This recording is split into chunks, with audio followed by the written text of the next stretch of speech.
Merit Award, University Gold Medal for being the highest rank holder in anthropology, All India Postgraduate Scholarship from 72 to 74, National Scholarship from 74 to 76, Srimati Kunda Dattar Gold Medal for being the best candidate in MA Sociology, Sanwal Memorial Prize for getting the highest marks in MA examination in sociology, fellowship under the Faculty Improvement Program, National Scholarship to Study Abroad, Government of India, 1980, Commonwealth Scholarship to study social anthropology in Cambridge in 1988, Rashtra Shirvamani Award in 2006 by Delhi Telugu Society for distinguished work in anthropology.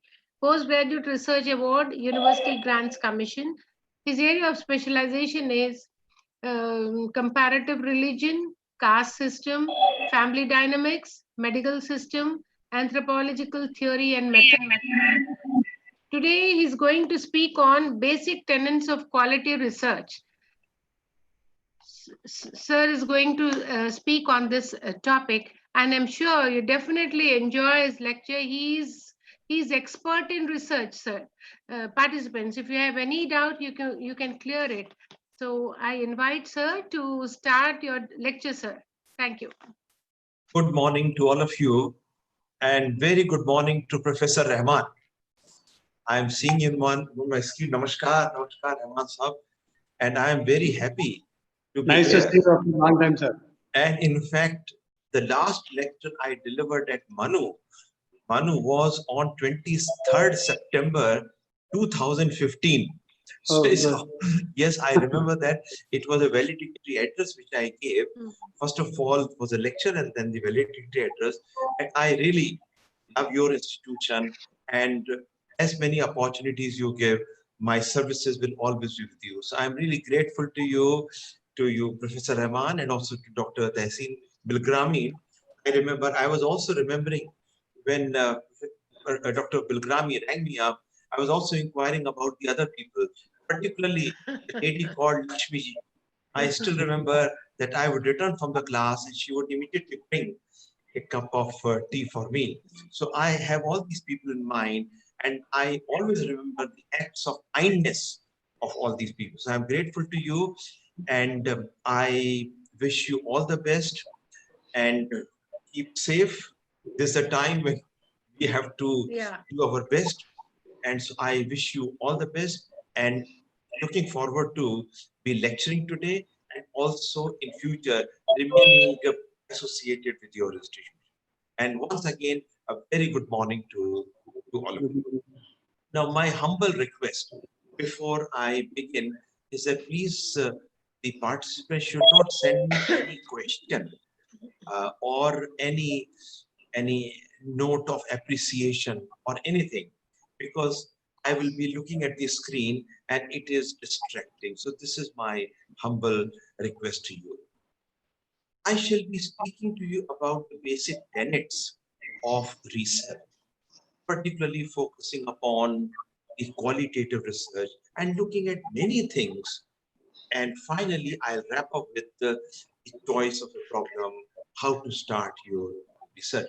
And I will be speaking almost uninterruptedly till 1 o'clock. So please bear with me. And I'm quite accustomed to this.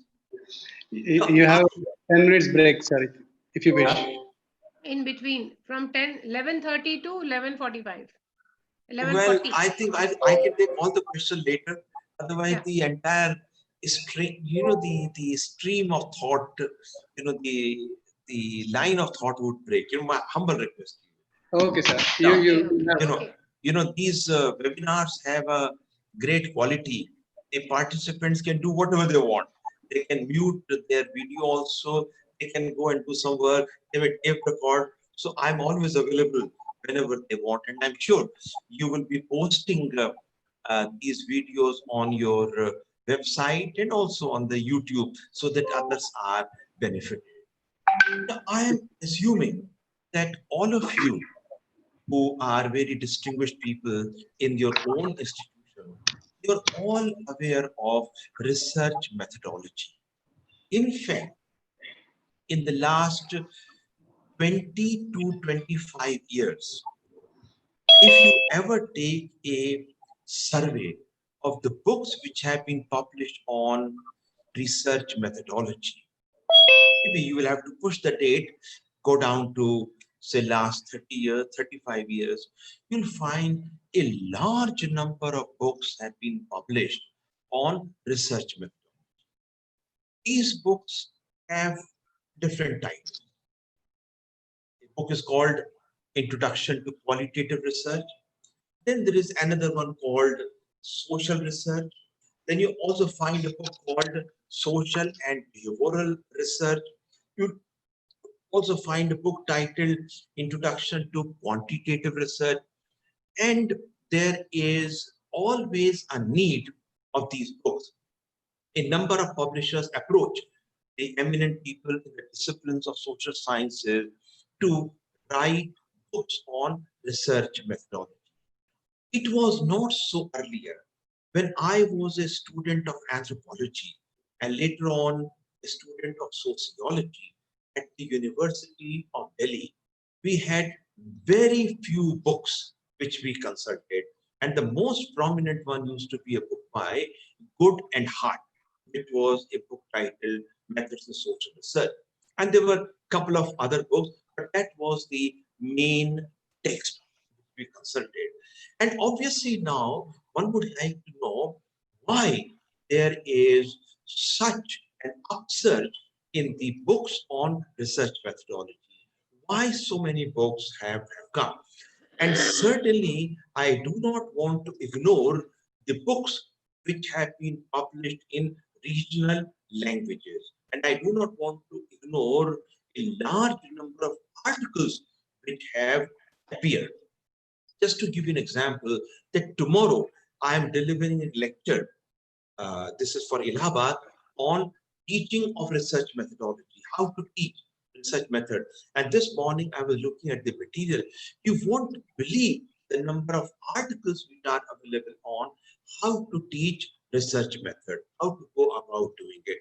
And obviously, one would like to know why research has become such a central issue, something which was almost on the margin, why it has come to the center.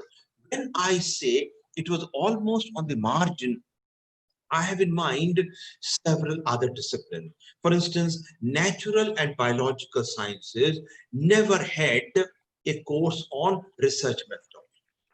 Why it was so? Because the students of physics, students of chemistry, they were taught that the way in which you are learning the course, the training you are having in the disciplines of physics and chemistry or botany and zoology, this is also a training in research methodology. There is no need to have a separate course on research methodology when you are reading physics for your graduation, or when you are reading chemistry for your graduation, you are learning the research methodology. There's no need for you to have a separate course as such. Now, but the views have changed now. Why has it happened? It has happened because we have critically looked at the research products, and we seem to be quite dissatisfied with the ways in which research has been done, is being done, or was done in the past.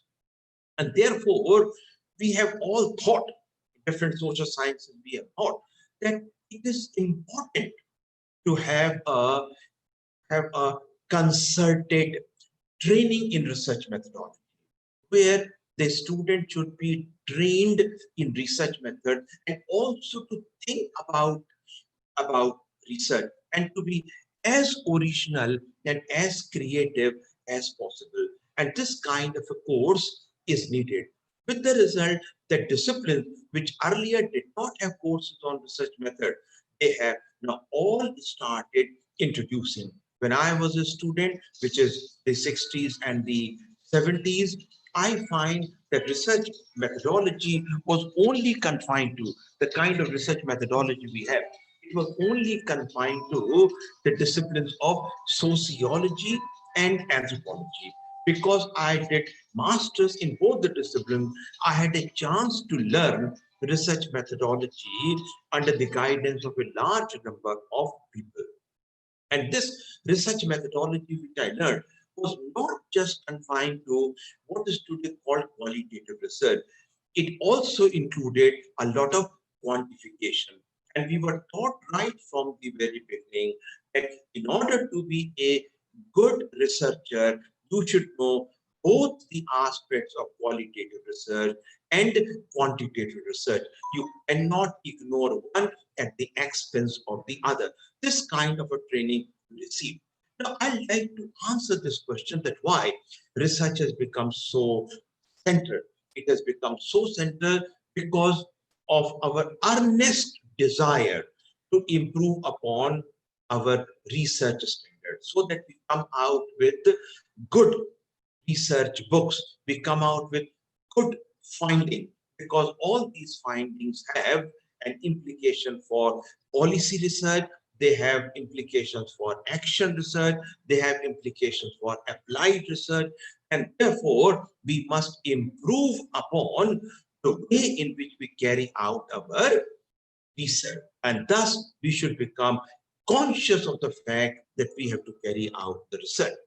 And the institution in India which has taken lead in this respect is none other than ICSSR, Indian Council of Social Science Research.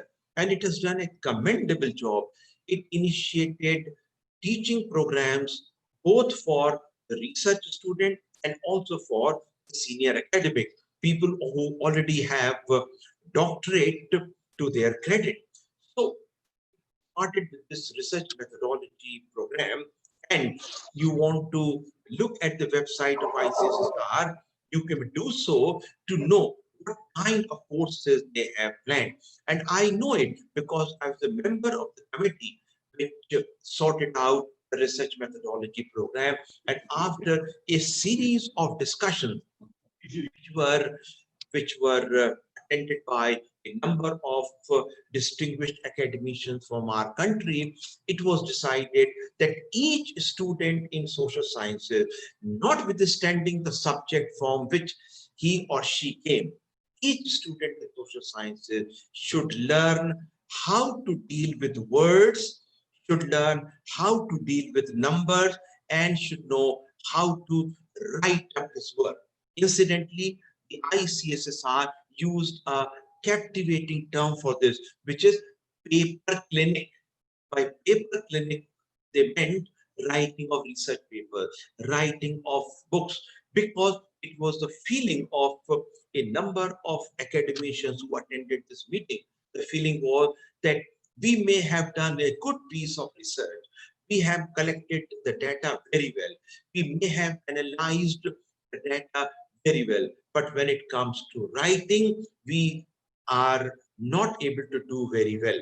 And we disappoint. And obviously, if research article is written badly or it is not written cogently and persuasively, no one is going to read it. So even when the work has been done with earnestness, even when the work has been done very well, it will not be able to capture the attention of the reader. And please remember, this is a footnote I'm adding here, that your research work has no meaning unless it is read by others, unless it is commented upon by others, unless others look at what you have found and then, considering your work as some kind of a breakthrough or some kind of a pioneering work, they try to build up.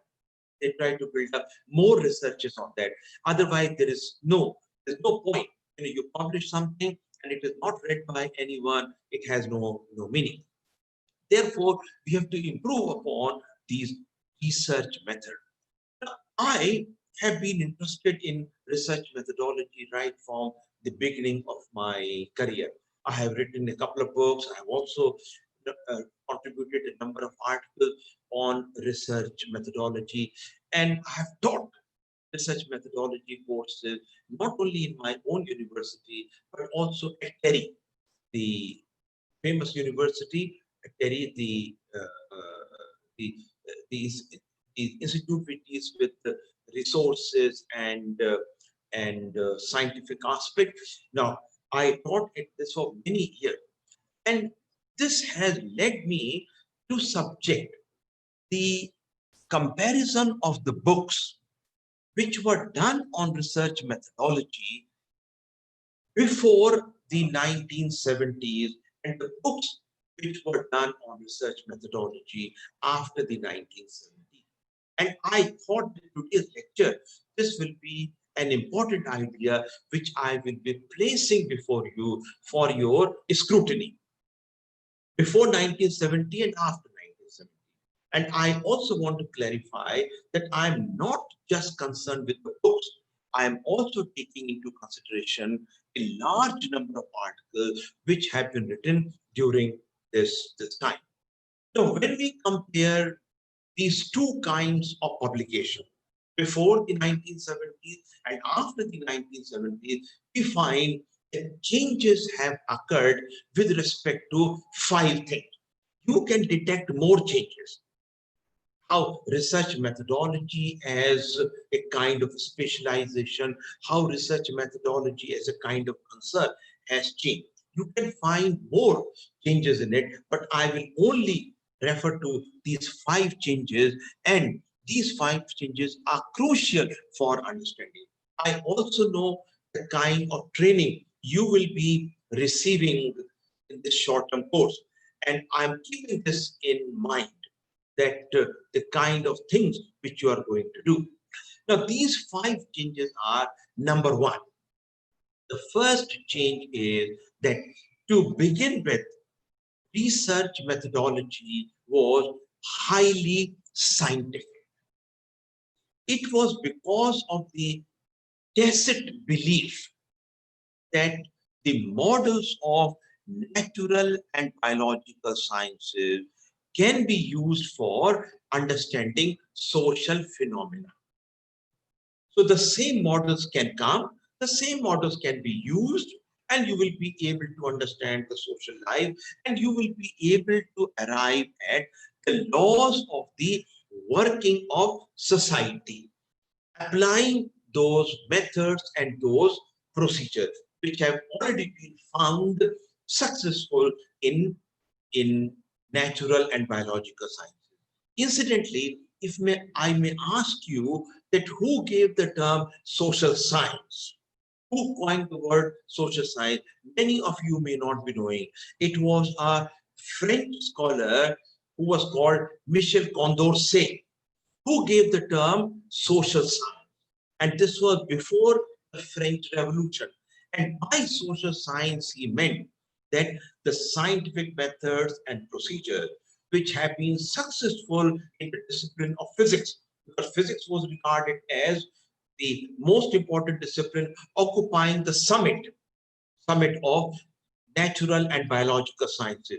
Take methods from physics, apply them to the study of social relationship, apply them to the study of social interaction, and you will be able to establish a discipline which would be known as social science. And after the French Revolution, this idea really caught on, and we had the evolution of social sciences in the 19th century.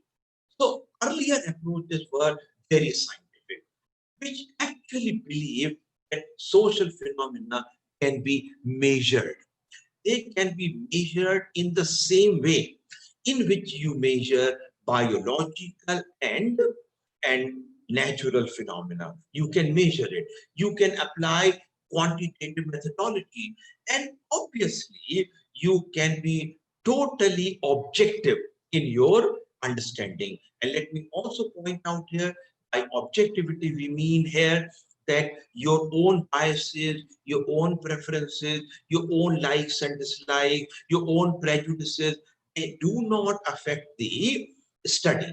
they do not affect the study, and you are able to keep them away. So with the same kind of objectivity which you use for natural and biological sciences, you can use the same thing in social sciences, and you would be able to arrive at the quote, I will write it, laws of the working of human society, how human society works. And once you know the laws of the working of human society, you would be able to predict. And once you are able to predict, you will be able to control. Right? A simple thing, an example can be given here. Who can repair the watch? One who knows the functioning of the watch. So before you can repair the watch, you should know how the watch functions.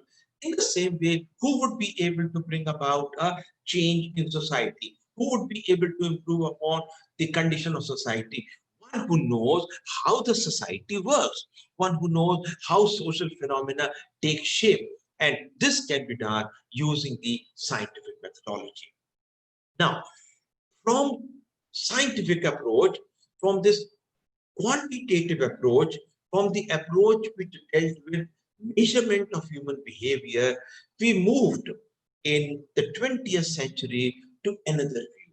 And this view was prominent. And this view is one which you find in almost all the books on research. And this book, this idea is usually known as the interpretive approach. Now, it begins with a very simple point. And the simple point is, after all, there's something unique about human beings, very unique about human beings. And this uniqueness can be reflected, or this uniqueness can be referred to when you look at human beings. Like before my screen, I see four faces. There's one gentleman who is wearing a shirt of yellow color. There's another gentleman who is wearing a shirt of white.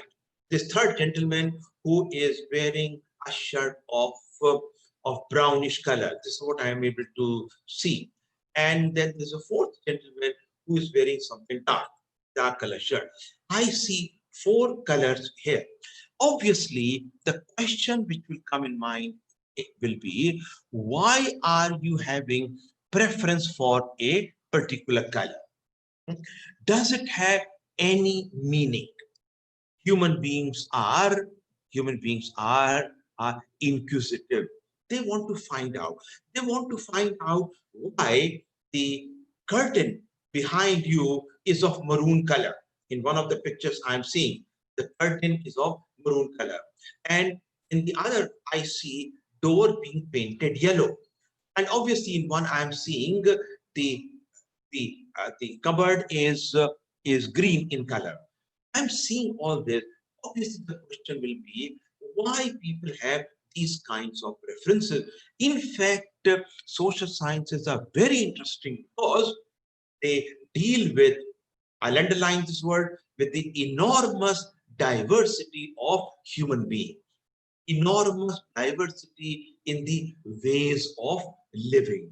And the simple questions which come, very, very simple questions which come. For example, why some men sport beard and why some men do not sport beard? Why people have different rules regarding the way in which they live?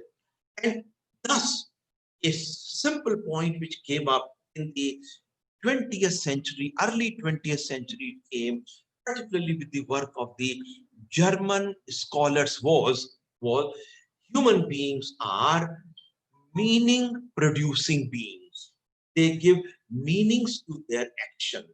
Why are they doing what they are doing? And as I will proceed, I'll tell you, when we go for our field work, when we go for our data collection, this is exactly what we want to find out.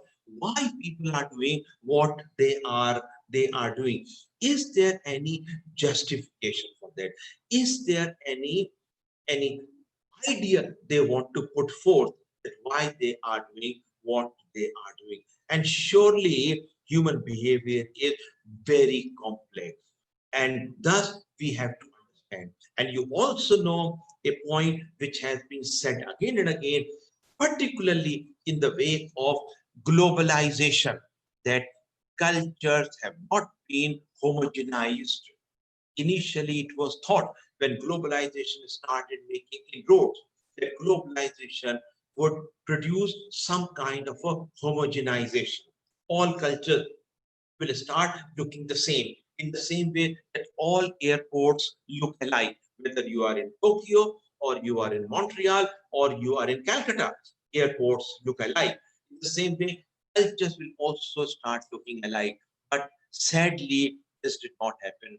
And one of the points which social sciences put forth is, and I think it's a very important point, and I would expect all of you to remember is, culture is resilient, by which we mean that culture does not lose its core values. It remains, it continues, it continues. We continue to think in the same way. On the contrary, the things which come to us from outside, they are adapted to our culture. If it is so, then we have to understand the meaning which people give to their own culture, to their action.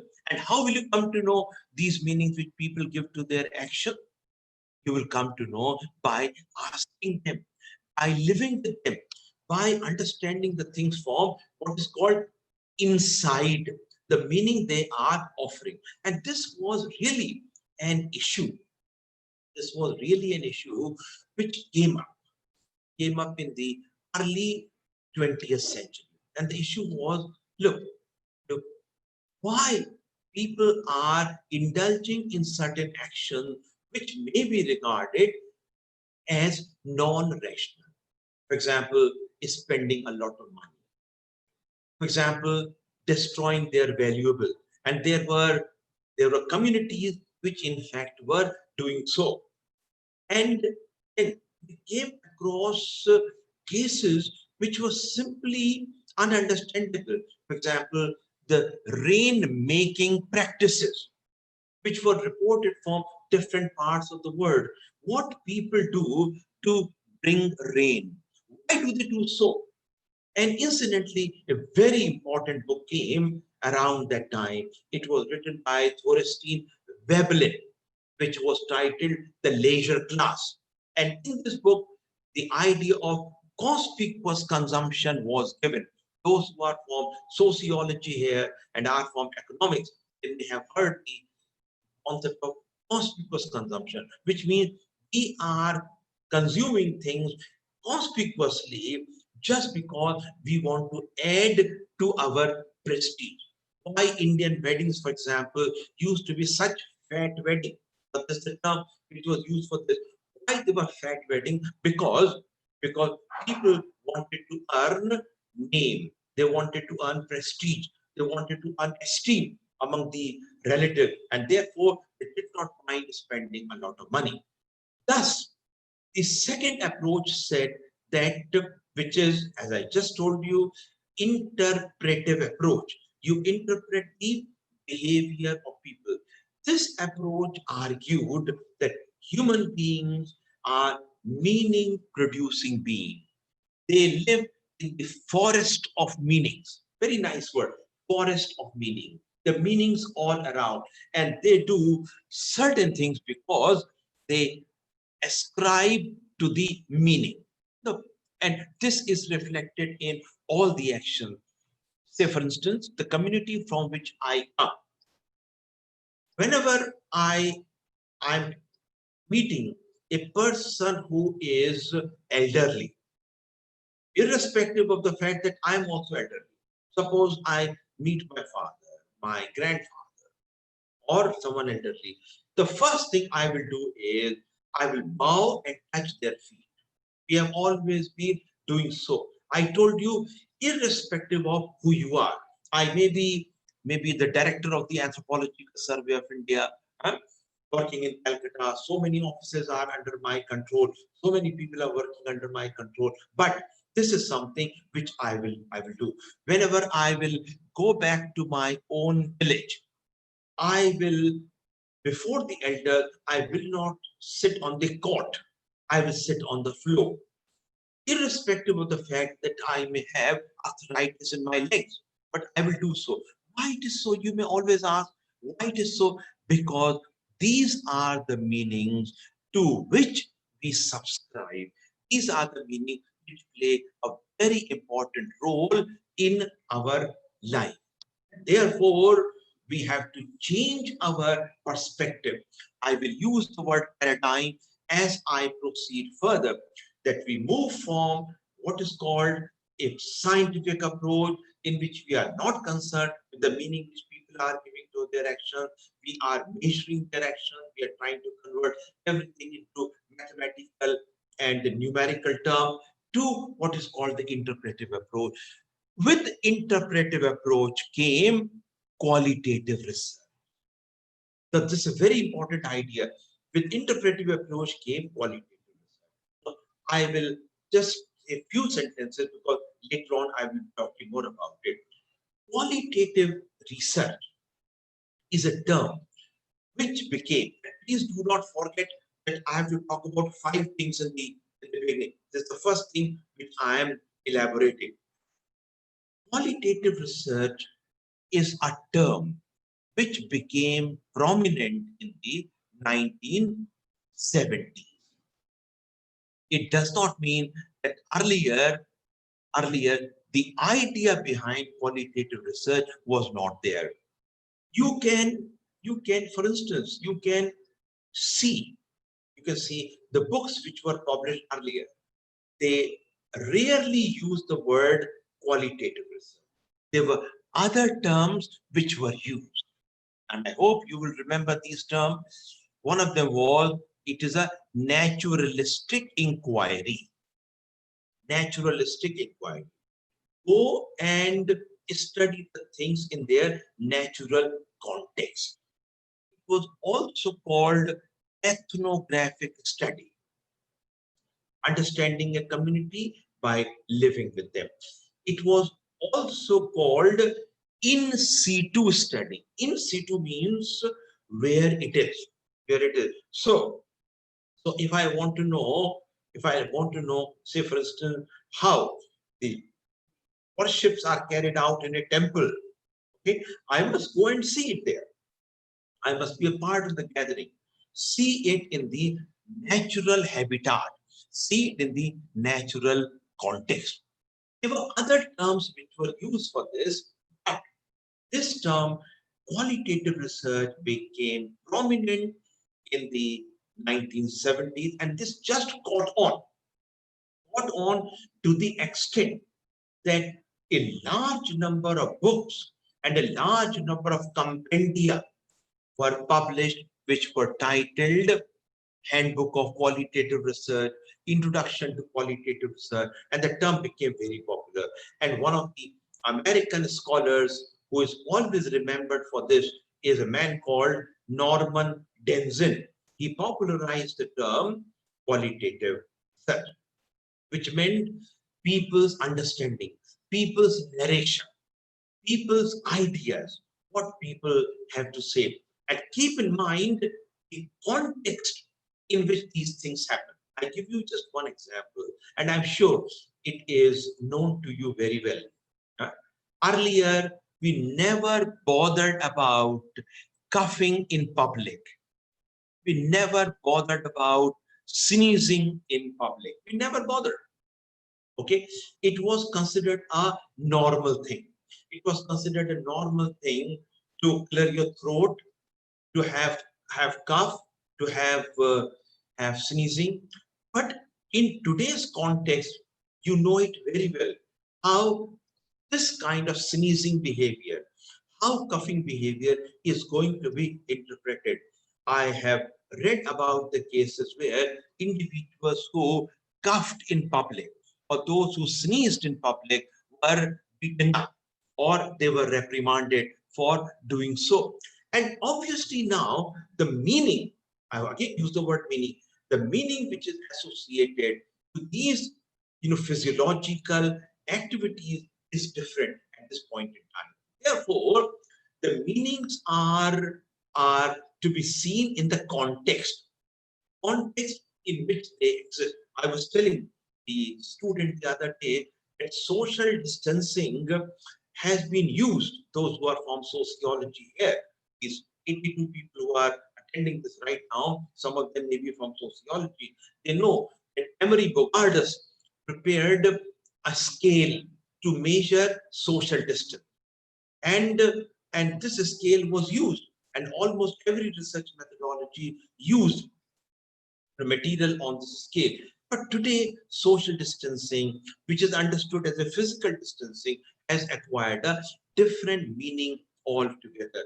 How human behavior changes, how the meaning changes. And this is something which has to be understood. It cannot be quantified. And that is why qualitative research came into existence. However, in the last 20 years or so, another very important change has occurred. And this is also, you must keep in mind. The change which has occurred is that today, no researcher would say that you can work only with quantitative research, or you can only do work with qualitative research. Now, when qualitative research came, especially with the work of Norman Denzin and others, it was regarded almost a replacement of quantification. And they were so enthusiastic about it, about the qualitative thing. They said perhaps they would be able to find a solution to everything by adopting qualitative methodology. But then what happened was that we started ignoring numbers. We started ignoring the numerical facts. The fact which I just placed before you, that there are 81 people who are attending. This also is an important fact. I could have said many people are attending, but obviously your question mark will be many doesn't say anything. In fact, when the supervisors, and some of you may have acted as PhD supervisors as well, when you read the student dissertation and the student is saying, many people said so, your immediate question is, no, you can't be so general. You can't say many people. You have to tell us how many people you talk to and how many people said this. There must be some kind of an idea. There must be some kind of an information. Like this morning when I was calculating the number of people who have died because of COVID-19 and the total number of cases which have been reported, I found that today's figure is 2.01. And I found that over a length of time, it is decreasing every day by 0.02. Now, this is a quantitative approach. It is not just enough to say, okay, it is not just enough to say, well, uh, uh, uh, mortality is less. You have to come down to exact number. Similarly, when we say sex ratio, we have to give the exact figure. How many women are there for 1,000 men? And as I think you know, in India, it is always number of women for men, for 1,000 men. So you have to give the number. So we have been ignoring, what I'm saying is, we have been ignoring, because of the coming of the qualitative research, we have been ignoring numbers. And thus, in the last 20 years, one argument which has come up in a very big way, and something to which we all of us subscribe, and this argument is that do not ignore quantitative aspect if you are accustomed to doing qualitative research, and do not ignore qualitative aspect if you are accustomed to doing quantitative research. In fact, one of the finest books which has come on this topic, and a book which I think must be consulted by everyone. The finest book which has come is by Eliot Eisner. It's called The Enlightened Eye. And in this book, which is generally read by people from the discipline of education, and and this book argues, and this is a very important point, and I think must be the basis of today's lecture, that he says that quantitative aspects and qualitative aspects are are the facts of representation of the same reality. Now, that's the point. They are the facts of representation of the same reality. The reality remains the same. The fact that there are 80 participants now who are attending the session, this is a quantitative fact. The other fact is how many of these participants are able to understand what is being taught. How many participants think that this is an addition to their knowledge, and how many participants think that all this what they're getting, they would be using in their independent researches they carry out. Now, for this, I will have to conduct a qualitative research. Therefore, Eisner says, do not think in terms of one kind of research being superior to the other kind of research. That is a wrong argument. And so you should not speak in terms of the upmanship of one kind of researcher over the other. So do not say that people who deal with the statistics, they are better researchers by comparison to those who are dealing with the aspects of language or the aspects of words. Therefore, the argument which comes here is that you should try to learn as much as it is possible about quantification. You should try to learn as much as it is possible about qualitative research and try to combine them depending upon, I say once again, depending upon the kind of research you are carrying out. For example, if you are working on land distribution, if you are working on land and population, you need quantitative information.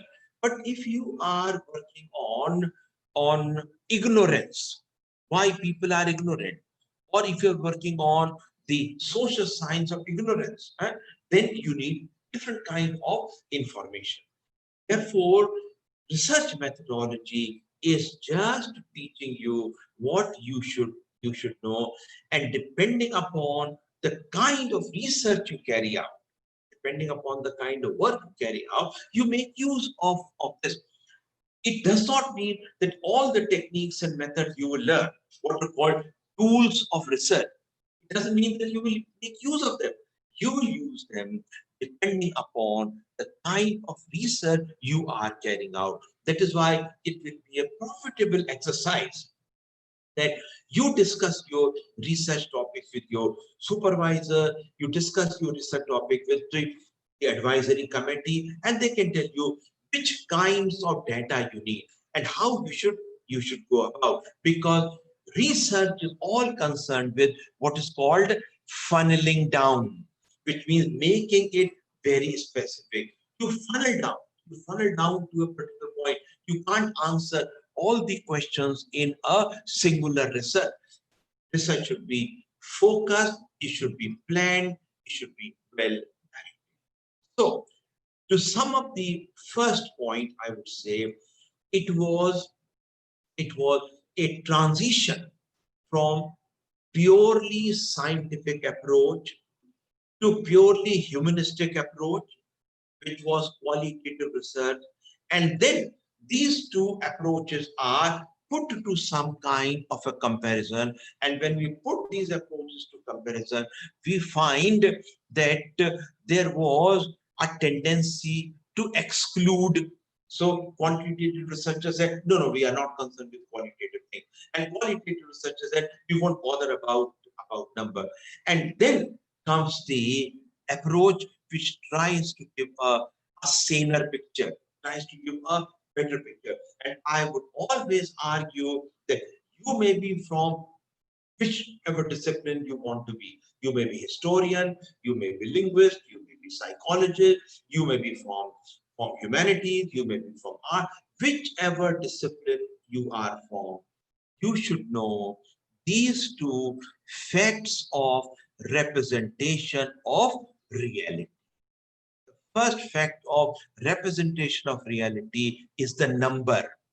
So I will speak for 3 R's. The number. and for speaking for 3 hours, I would be given some amount of money as my remuneration. I would be given some 10 minutes or so to answer your question.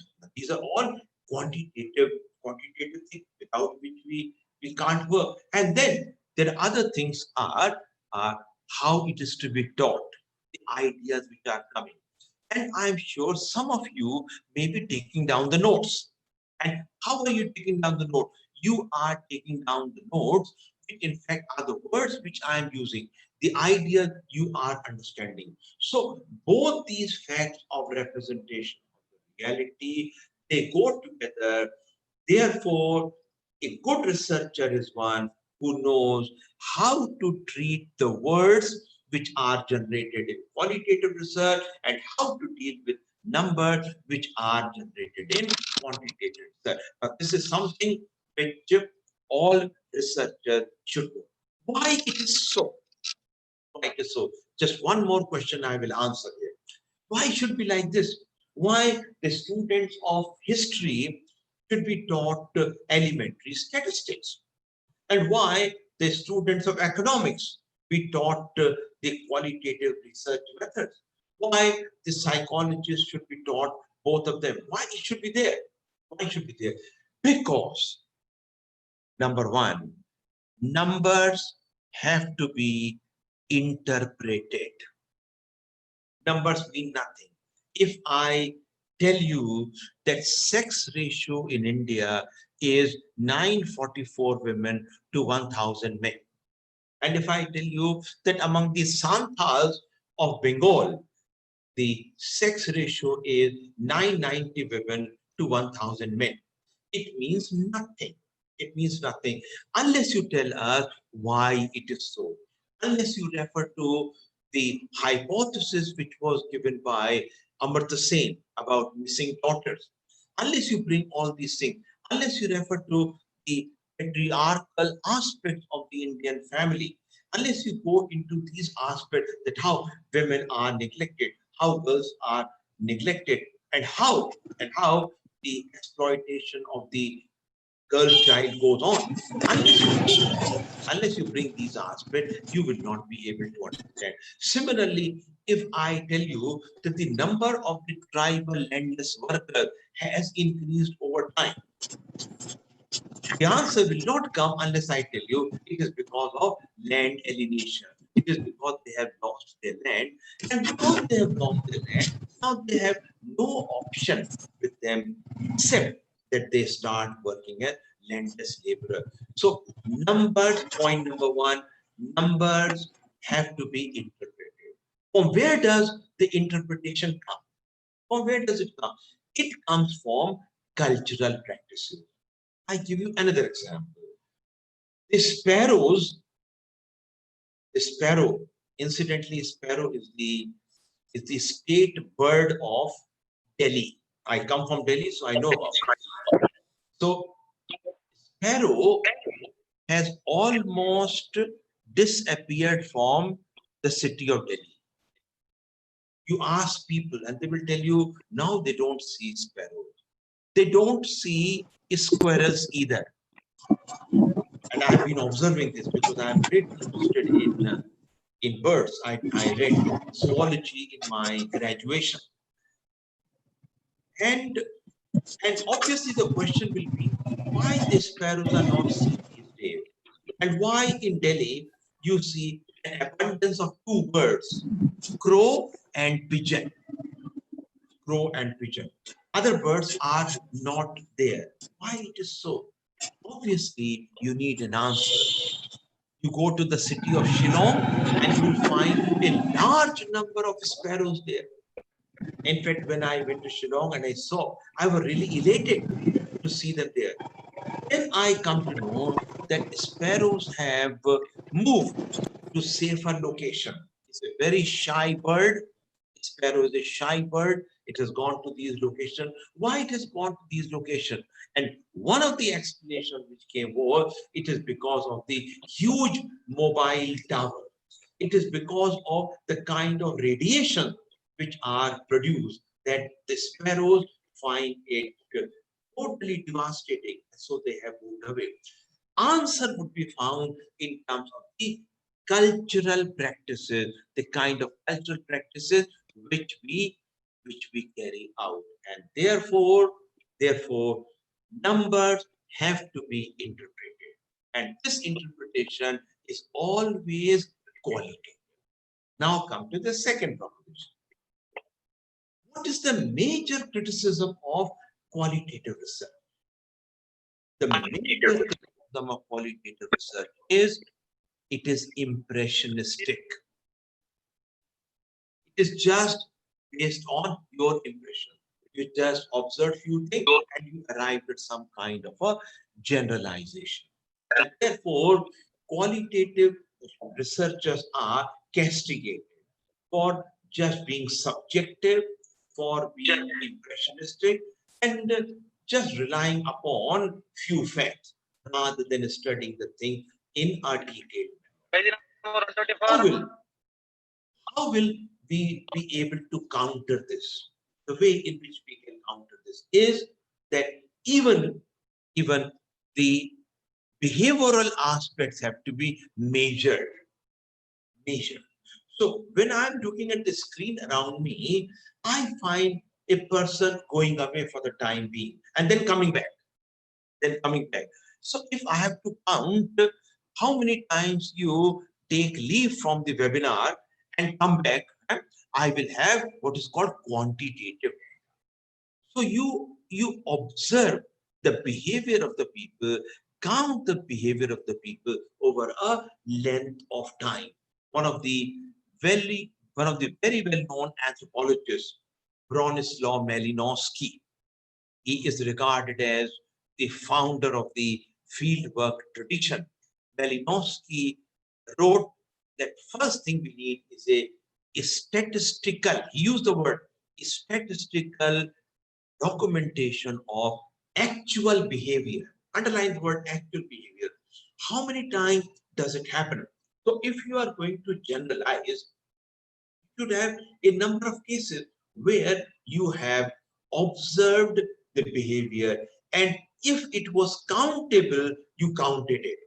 Incidentally, as a footnote, I will tell you that content analysis is a method which uses the quantitative techniques for this. Thus, the basic problem with qualitative research can be overcome when we count the behavior, when we count the number of times the behavior takes place, and the numbers have to be interpreted. If there is truism in both these statements, which is there, numbers have to be interpreted, and behavior can be counted. In that case, we cannot think in terms of the supremacy of one kind of research over the other kind of research. These are different ways of approaching social phenomena. These are different ways of approaching the reality. And therefore, a good researcher is one with which I will conclude here. A good researcher is one who knows how to deal with numbers and who also knows how to deal with words. A good researcher is one who knows when he has to deal with numbers and when he has to deal with words. A good researcher is one who is constantly looking at the newer techniques and methods of examining the reality. One who is constantly on the move. And very soon I'm going to tell you that there is an element of improvisation. I treat this word as very important. What is improvisation? You have to think of a different way of doing. That is why, throughout my teaching and research career of 41 years at the University of Delhi, 41 years and 3 months, I always used to tell my research students, do not borrow a questionnaire, do not borrow a schedule from the already existing website. Do not do so. Because if you are going to borrow a schedule or a questionnaire from the already established website, there will be a tendency to not only to plagiarize it, but also your mind will be hued. your mind will be colored. I always told them that you prepare an inventory of questions yourself. And I think if you are a PhD guide, and I think many of you are, I can make out from your faces that you are senior people. So if you are a PhD supervisor, always tell your student that do not borrow work which has already been done. Suppose you have to study, say for example, you have to study the breakdown of the joint family. Ask your student to prepare an inventory of questions. Ask your student to prepare a schedule without looking into what has already been done. And once the schedule has been prepared to the best of the ability of the student, and the student is satisfied with whatever he or she has done, and also the supervisor gives his or her consent, well, it is all right. After that, you can look at the kind of material which is available. And if you find that your questionnaire is lacking certain things which have been taken care of by others, you can bring it. So it should be the second thing rather than the first thing to begin with. Because I repeat, research is all concerned with originality, it is all concerned with innovation, it is all concerned with creativity. So depending upon the context, depending upon the kind of work you are doing, you will choose from the repository of qualitative research or the repository of quantitative. Point number 2. Now comes the second point. And the second point is concerned with 4 aspects. You can break the second point into 4 aspects. Each discipline has its own conception of reality. Meaning thereby, what is that you are going to study? What is that you are going to focus on? Let me give you an example. If you are from the discipline of history, where will you go for your data collection? If you are from history, you will go to archives, you will go to museums, you will go to the libraries. You may ask people for personal documents if they have any kind of accounts book they have. Like in Rajasthan, you can ask some of the trading families about the accounts book, and plenty of them they will have. Some of them going back to 100 to 150 years or so, even more than that. There are communities which keep the genealogical records. In Rajasthan, they are called Rav. They are also called Bhat. They keep the genealogical record. And believe me, the kind of data they have is very valuable. You go to Haridwar and you can speak to the priestly caste there, those who perform rituals, and they have details of the families which visited them and the kind of gifts they gave. It's a very useful data. This data is neither in archives nor in libraries. This data is nowhere. This data is only with the people. And for this, we use the word, after Clyde Claphun, we use the word personal documents. Historians look for these personal documents as well. Okay? The data could be in the minds of the people. They may remember it, but they have never written down. Therefore, historians would also collect what is called oral history. What is that the people remember? What kind of information is there?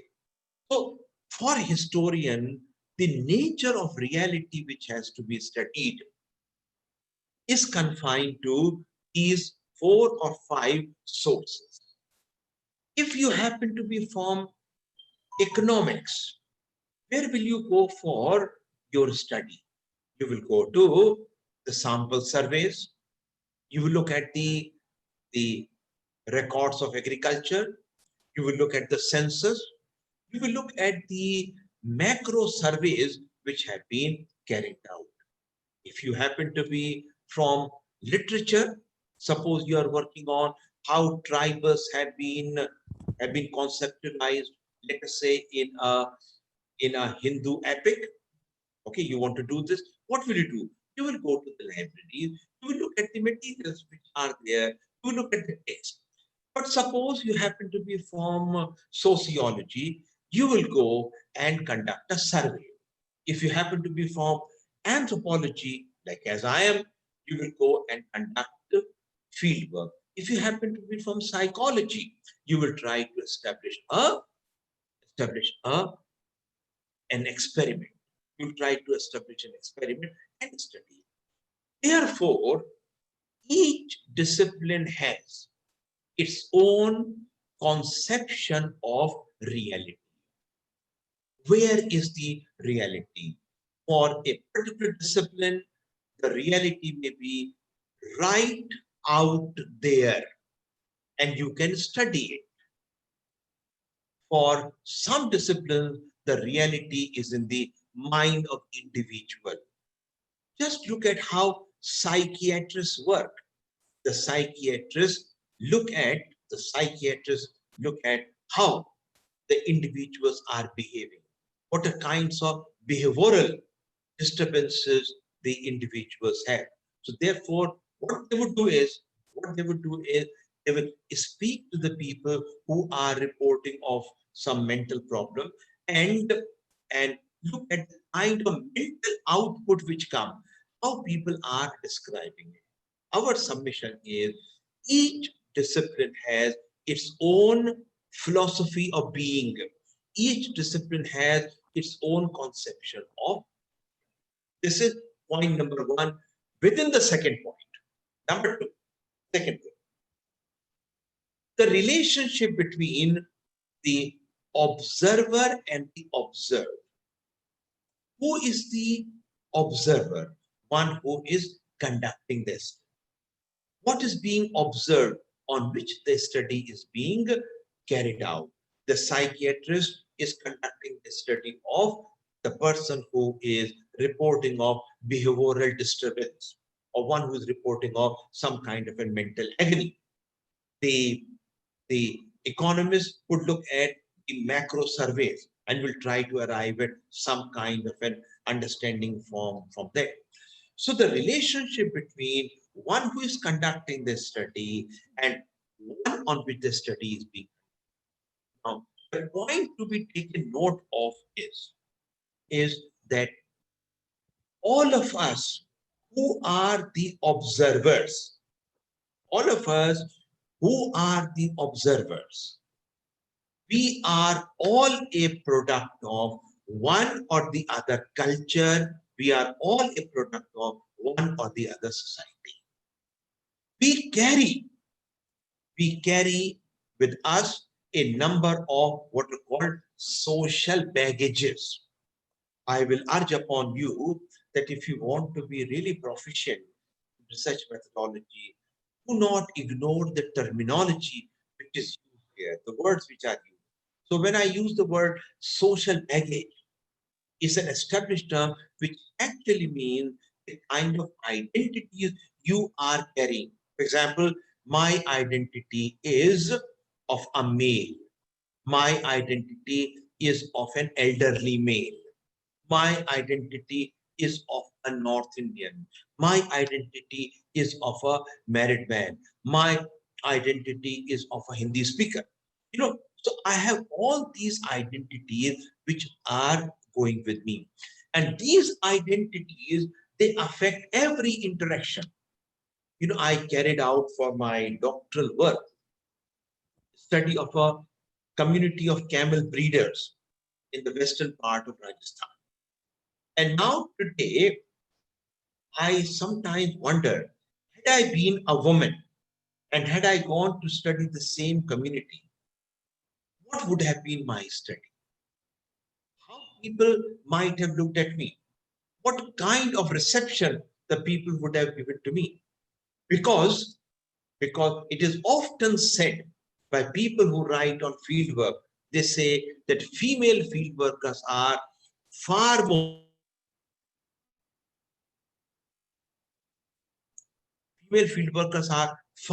successful than the male field worker, because female field workers are given a good treatment compared to the male field worker.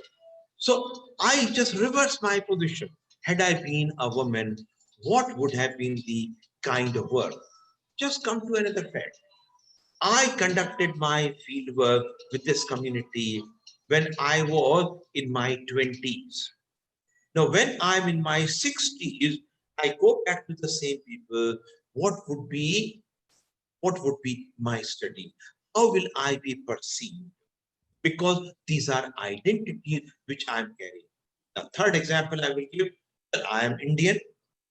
I went to Rajasthan for my fieldwork, although I neither come from Rajasthan nor I'm a camel breeder.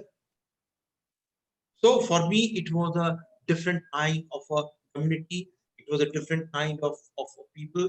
Suppose for a moment, had I been an Englishman, had I been an American, or had I been an Australian, or had I been a Japanese, how I would have been looked and what would have been the nature of study. Therefore, here we put a lot of emphasis here. We put on what is called social baggages, the social identities which we carry. Now, these identities, in a very subtle way, these identities affect your orientation. These identities affect your understanding. And these identities also suggest which aspects you would study or succeed in studying if it is a case of fieldwork, and which aspect you would not be able to study. So the limitations on the field situation are because of the identities you carry. Thus, the no study of a social phenomenon can be conducted without reference to these identities of the observer. You cannot conduct any study. They are there. Therefore, what is to be done? Well, one thing you may say, let us ignore these things. There's no need to talk about these things. But then you cannot do that. You cannot do that because you know that these identities are affecting your orientation. Had I been a woman, I might have been asked to conduct a study of neighborhood in Delhi rather than going and living in the deserts of Rajasthan with the community of camel breeders. Things would have been different.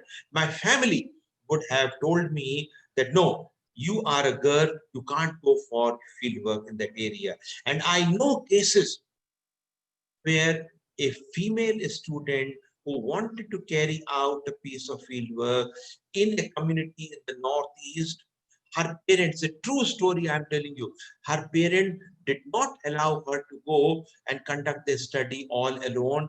And finally, the, the, the suggestion which was made by the parents was that they would also go with her. So the field situation had the student and her parents, father and mother, both of them, conducting the study. They were there to take care of their daughter. And a very interesting part emerged from this, that these two people, the father and the mother, they were also collecting information for the student. So in fact, she had now a company of two people, the parent, and these parents were also collecting the information. They were almost working like her research, associate. Thus, the second argument is far more potent than the first argument. The first argument is forget about these things because these things have no role to play. These things have no role to play. So just forget about this. What you should do is conduct the study according to the scientific procedure. The second is, no, you can't do that. You can't do that because you can't do that because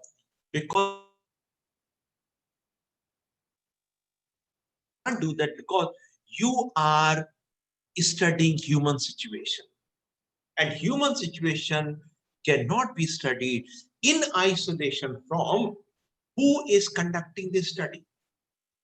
Let me give an example just to elaborate a little further.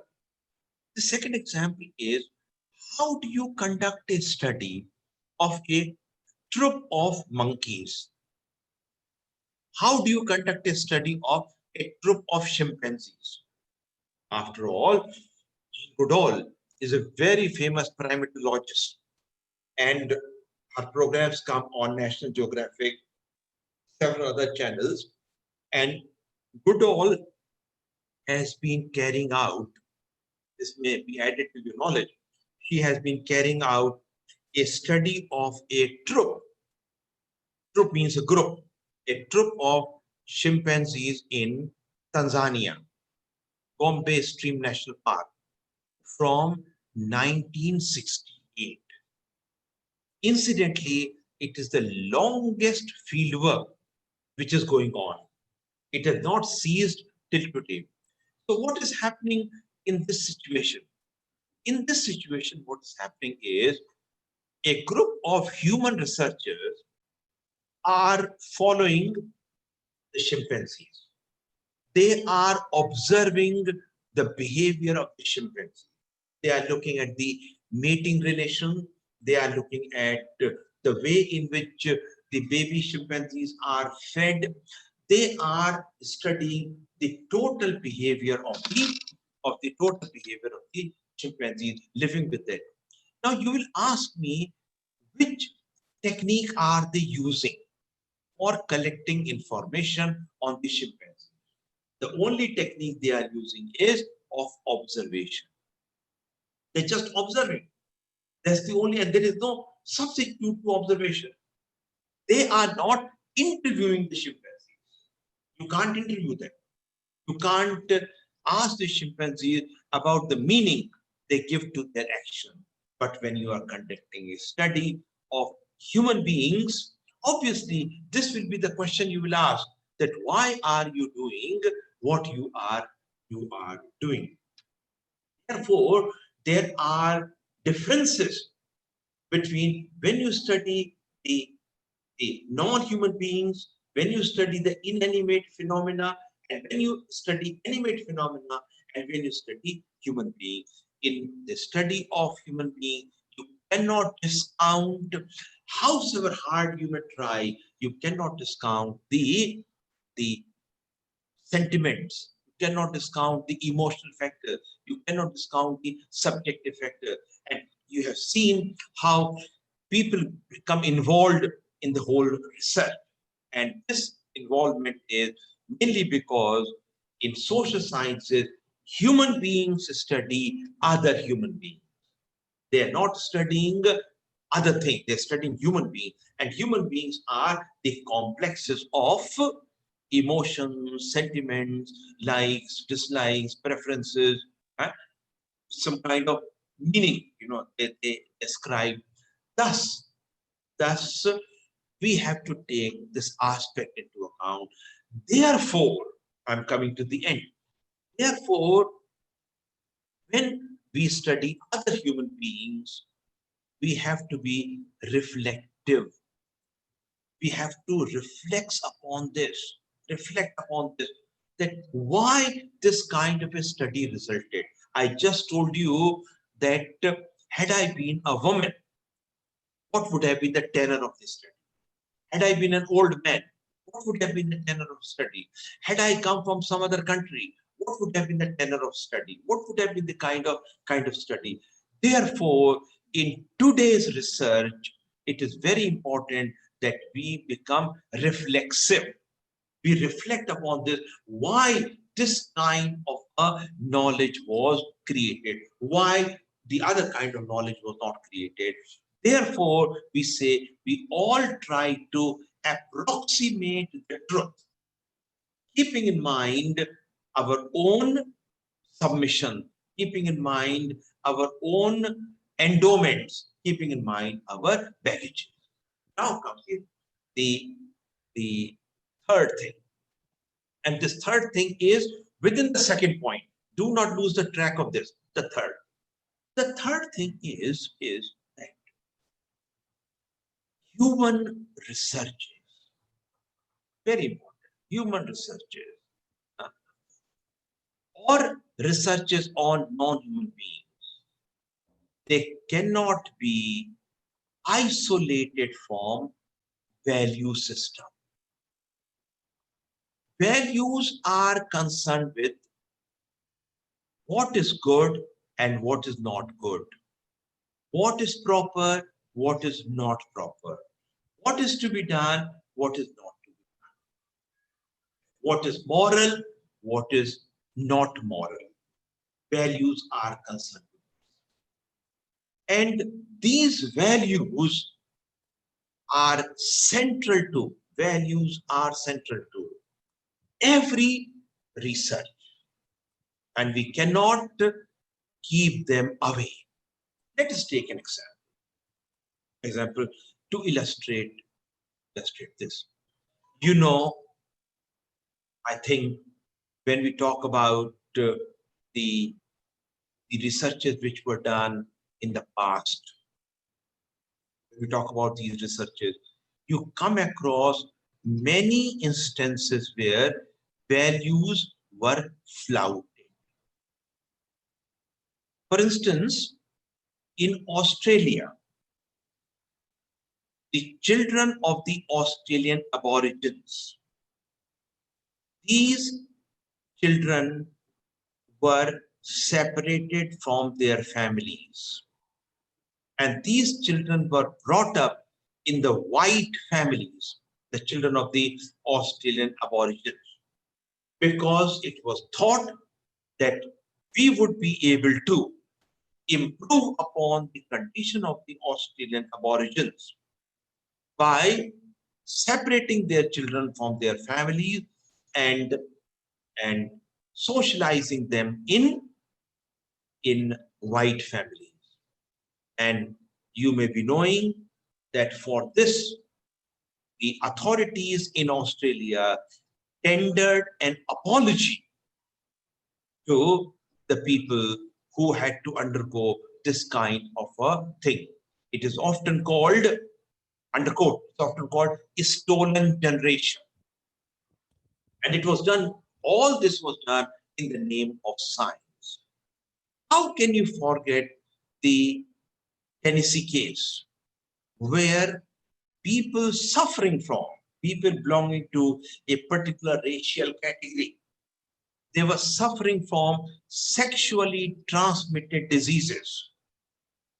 And the doctors were giving them placebos and not the medicines. Placebo is some kind of a thing which is not medicine, but it is passed as medicine. Like simple, sweet pills are given and you think this is medicine, but it is not actually medicine. This is called placebo.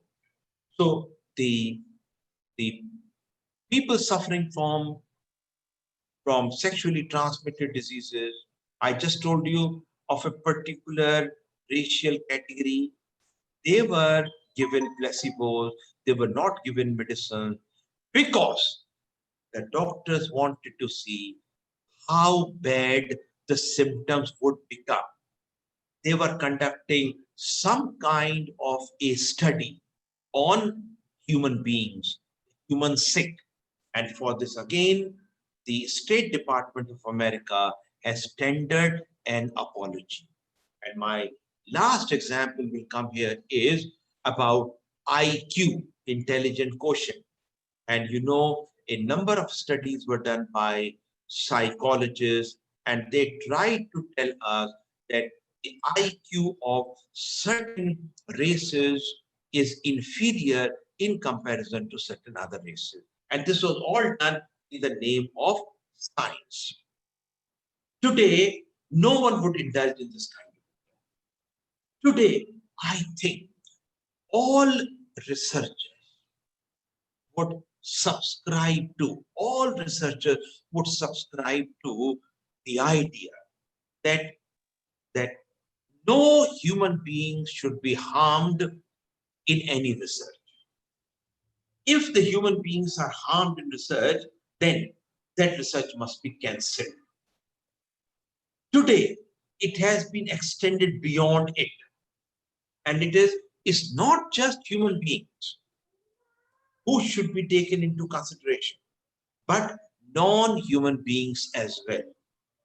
If your research harms the plants, if your research harms the biodiversity, if your research harms the animal, then such research should be suspended. It should be suspended for once and forever. No, because today, I just want to add to your knowledge, today we do not think of the word in anthropomorphic terms. We do not think of word as anthropocentric, just populated by human beings. We no more think, I want to repeat, we no more think that human beings are the only dwellers on this planet. We rather think that we live in the company of animals, we live in the company of plants, we live in the company of trees. We also live in the company of glaciers. We also live in the company of lakes and mountains. We live in the company of rivers. They are all with us. Our survival is guaranteed. Our survival is guaranteed when the others are able to survive. If the others are harmed, then our survival will be jeopardized. It will be paralyzed. We will not be able to work. That is why I want to add here that our conception today is of what is called pluriverse. Pluriverse. And pluriverse actually means that the word is not one, but the word is divided into separate other words. The word of animal, the word of plant, the word of mountain, the word of lakes, the word of other things. And we are all living with this entire world. And therefore, we have to think about other. That is why, if you are a student of zoology, now you do not cut frogs and pigeons. And when I was doing zoology, I still remember every practical would mean that we would cut a rat, we would dissect a frog, we would dissect a pigeon, we would dissect a fish or any other animal. And I think in my training as a zoologist, I must have dissected a large number of animals because this was the mode of teaching. But what is happening now? How is zoology taught?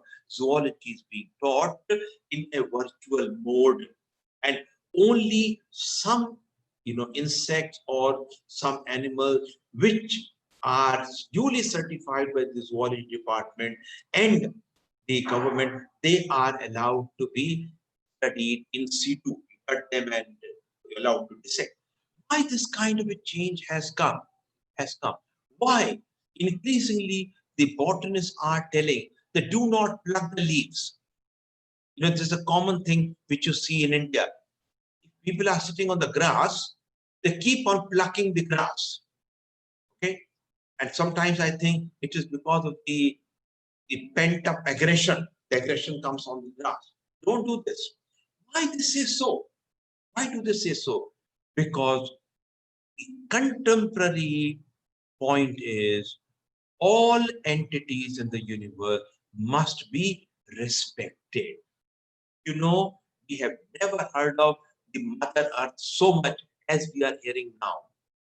Even in the context of COVID-19, one of the arguments is that all this is happening because we have been spoiling the Mother Earth. We have been using the resources which are there, in a negative way. We are despoliating the environment. We're spoiling the entire thing. That is why it has come. So a concern with the ecology. a concern with the biodiversity, a concern with pluriverse. And that is why the ethical issues today are expanded. They are just not confined to human beings, they are confined to others. Well, so today, no one would argue in terms of inequality. If you ask any economist, what is the goal, what is the objective of your discipline? The economist will say, the goal of my discipline is to help in the reduction of excessive inequality. You ask a legal scientist, what is the objective of your discipline? They will say, to create a just society where people are able to get justice. Ask a sociologist, what is the goal of your study? And they would say, to create equality in human society. We are all in favor of equality. We are all in favor of liberty. We are all in favor of justice. And these are the values to which we subscribe. Now, values in research are divided into two categories. First category, which I've just told you, and these are often called universal values. If you see the earlier books, then you will find they were called universal human value. Now the word human has been deleted because these are the values which apply to everything. So you should be kind towards animals, you should be kind towards birds, you should be kind towards plants and the trees. Use only that much of the environment you need for your survival. One of the greatest lessons which has come during the COVID-19 time is you can live with few things. There's no need for you to amass. You need not be acquisitive. It's a great lesson which has come. With fewer things, you can survive. Most of us have not bought anything for the months together. And now we realize that we actually did not need them. There was no need. And this has really made us very respectful towards nature. It has made us very conscious of the fact that we are not alone. There are other things around me. There are animals, there are plants, there are other things. If this is the first set of values where more and more human values are coming, the values of equality are coming. And we are also discussing, it's very important, we are also discussing the rights of the dead. We never bothered about this. Today, when against the backdrop of COVID-19, when you read about the heart-rending stories of cremations, heart-rending stories of people dying and the bodies remaining unattended for days and days together. When we hear about all this, we start asking questions about what is called the rights of the dead. Don't the dead deserve some kind of a dignified burial, dignified cremation? Don't they deserve that? These are human issues which have come, and research is concerned with this. One of the most important areas, to work on these days is COVID-19 and death. It's a very important area, and you can work on the basis of the newspaper reports, on the basis of what is called smart ethnography. You can speak to people on phone, you can connect to them electronically or digitally, and you get the information. Now, then there are second set of values. The second set of values are very different. These second set of values are concerned with what is called research values. These research values are, number one, never plagiarize the work of the other. Never do so. Howsoever impressive that work might be, but never copy from the work of any other person. In case you are doing so, it is at your own risk. You can certainly quote from the work of the other. You can certainly acknowledge the work of the other. You can always say that this is the information, which I have got from this source. This is number one. Never indulge in any kind of plagiarism. In fact, I have spoken to a number of people who have been accused of plagiarism, and because I was in the university, I was also the head of the department, I was also the principal of a college. I had a chance to speak to people, and I came to know one of the simplest answers they gave was that when I was reading someone else's work, I thought it was so good that I could not have made any change. So I just borrowed it. But that is not a correct thing. You can borrow the idea, but write the idea in your own words. And the idea from whosoever you have borrowed, it must be acknowledged. Number two, the second value is what is called academic fraud. You will ask me immediately, does it happen? Does academic fraud occur? And my answer to you will be, yes, we never took note of it, but it is so common, academic fraud. What is academic fraud? Academic fraud is, I give you an example. You claim to have done a field work in a community for 6 months. This is what your work says, that I collected the data over a period of 6 months. In fact, you were there only for 10 days. You were there only for 15 days. You measured for a survey on nutrition. For a survey on nutrition, you measured 200 individuals. But then you extrapolate your data to 5,000 individuals. You do this. Now, this is academic fraud. Or a particular file does not exist in the archive, but you claim to have seen that. This is academic fraud. Or you fudge the readings. In an experimental research design, you fudge the readings. You concoct information. You fabricate information. The all instances of academic fraud.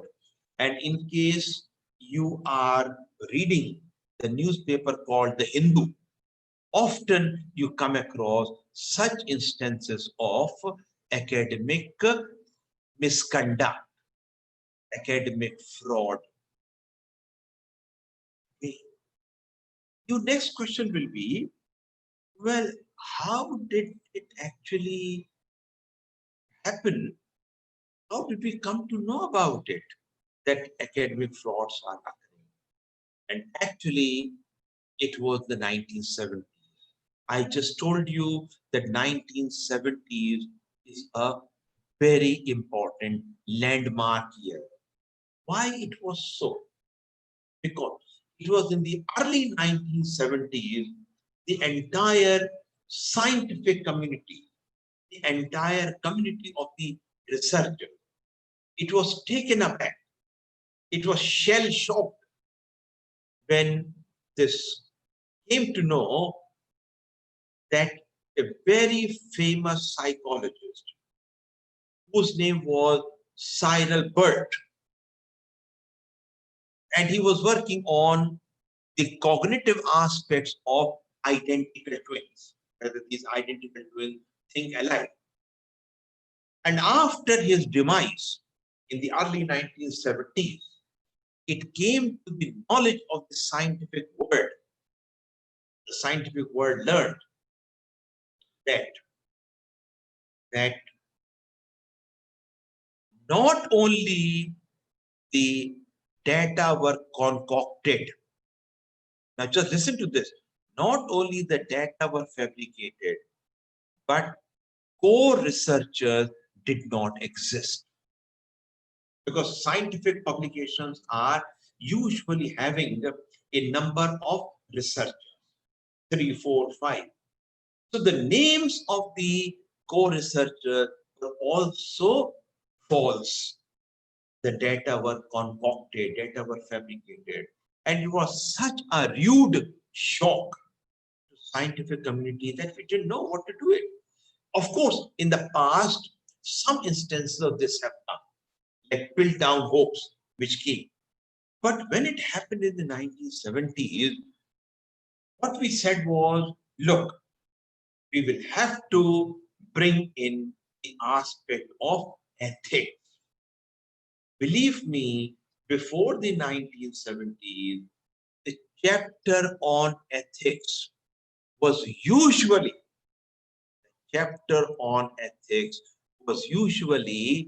not there in research methodology books. Rarely we spoke of the ethical issue. Rarely we spoke of the political aspects of research. We never bothered about it because we were very scientific in our approach. We were, as Auguste Comte said, very positivistic. This approach called positivism was given by him, Auguste Comte, who is incidentally also regarded as the founder of the discipline of sociology. So we never thought that such a thing could happen. And from the 1970s, every discipline started looking into its own practice. And every discipline started saying, we must have what are called codes of ethic. And my advice to all of you would be that irrespective of the discipline from which you come, please look into the codes of ethics which have been passed by different associations. What kinds of ethical standards you should subscribe to. And one of the important things is that you have to give what is called fair, honest reporting. If you conducted a fieldwork for 15 days, do not be shy of telling that you were there for 15 days and you have to explain why you were not able to stay for longer time. If you collected data from 500 individuals for the nutrition survey, say so. Do not fudge your reading. Do not do any kind of concoction of the information. Honesty is the most important thing. And whenever I'm teaching research methodology, I'm reminded of a very famous statement from a man called Walter Newman, who wrote a book called Social Research. And this sentence is very important. The sentence is ethics. Listen to the statement. Ethics begin with you, comma, the investigator. Ethics is plural. Ethics begin with you. With whom does ethics begin? The ethical issues begin. They begin with the investigator. You have to see to it. No one is going to come and see. If I am your supervisor, I'm not going to come and see how many individuals you are measuring. You bring the data, I will agree with it. So the onus lies on whom? Onus lies on you. You have to subscribe to the ethical standard. Standard like, do not plagiarize. And so when you are submitting your thesis to the university library for plagiarism check, you should be confident that plagiarism will be within the permissible limits and not beyond it. That kind of confidence will come provided consciously,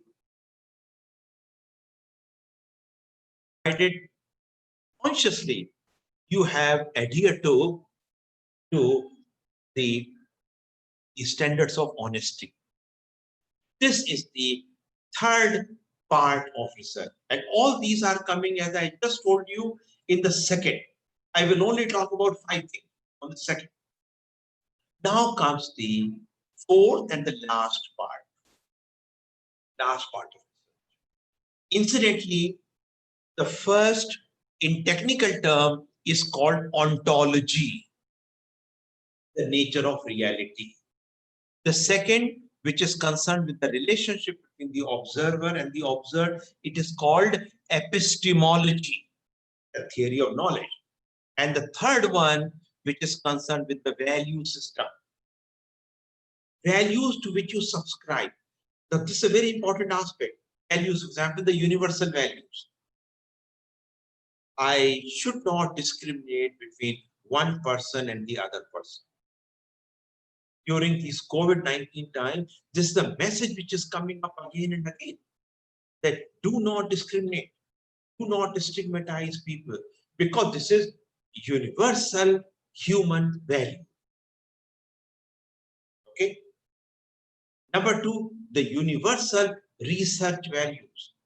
You should not harm your respondent. That is why, you have to adhere to the principle of what is called informed consent. Whenever you go for any kind of field data collection, any kind of experimental work on human beings, any kind of field work on human beings, what you should do is tell the people who you are, tell the people what you are going to do. Do not conceal anything. An informed consent is built up over a period of time. And this is what we have done. Suppose we are going to conduct an experimental study. Let us assume for a moment we are psychologists and we want to conduct a study on emotional maturity. Let us assume for a moment. Now, what we do is we call prospective. We call a set of prospective respondents. Today, the word used for respondent is interlocutor. Earlier, we used the word informant, then we used the word respondent, but today we use the word interlocutor, by which means someone who has conversation with you. So I call a set of interlocutor, those who are going to participate in my research. In very simple terms, I should tell them what I am going to do. What will be the objective of the research? In very simple terms, I should tell them what will be the methods of the study. And I should explain all this to them as clearly as possible, and also give them some material to read. So a large number of people come, those are going to be the prospective partners in your research. You are giving them the material, you told them, and now you ask them to come after a gap of 2 days. Let people think about it. Do not rush into it. Next time, those who would come for this meeting would be the ones who have made up their minds. So it is the process of funneling down. Suppose in the beginning 100 people came, and then it would be 70. Now, second session is mainly on their question. Let them ask you questions, and you should answer these questions with the best of your understanding. Once again, whichever material they want, you give it to them. Whichever information they want, you give it to them, and then you invite them to come again after 2 days or maybe 3 days, whatever. This all depends upon the researcher's outlook. And remember, for all these things, you have to make a little payment to the interlocutors who come. Their transport, their food, everything that must be given. Now, third day, you are ready with the informed consent form. And by then, you are assuming that those who are going to participate, they have understood the objectives of research. They have understood what is going to happen here. And so on the third day, you once again ask them that, do you have any questions? Do you have any doubt? And once there's no doubt, then you give them the form. Now, don't ask them to sign the form on that day, because I will underline this statement. Informed consent is built. Informed consent is built over a length of time. It's not like this, you just give the form and ask them to sign and something written in very small letters. No, people must understand they should build up.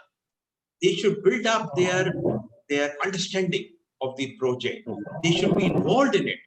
Then only they would come and participate. But these are aspects of what is called good research practice.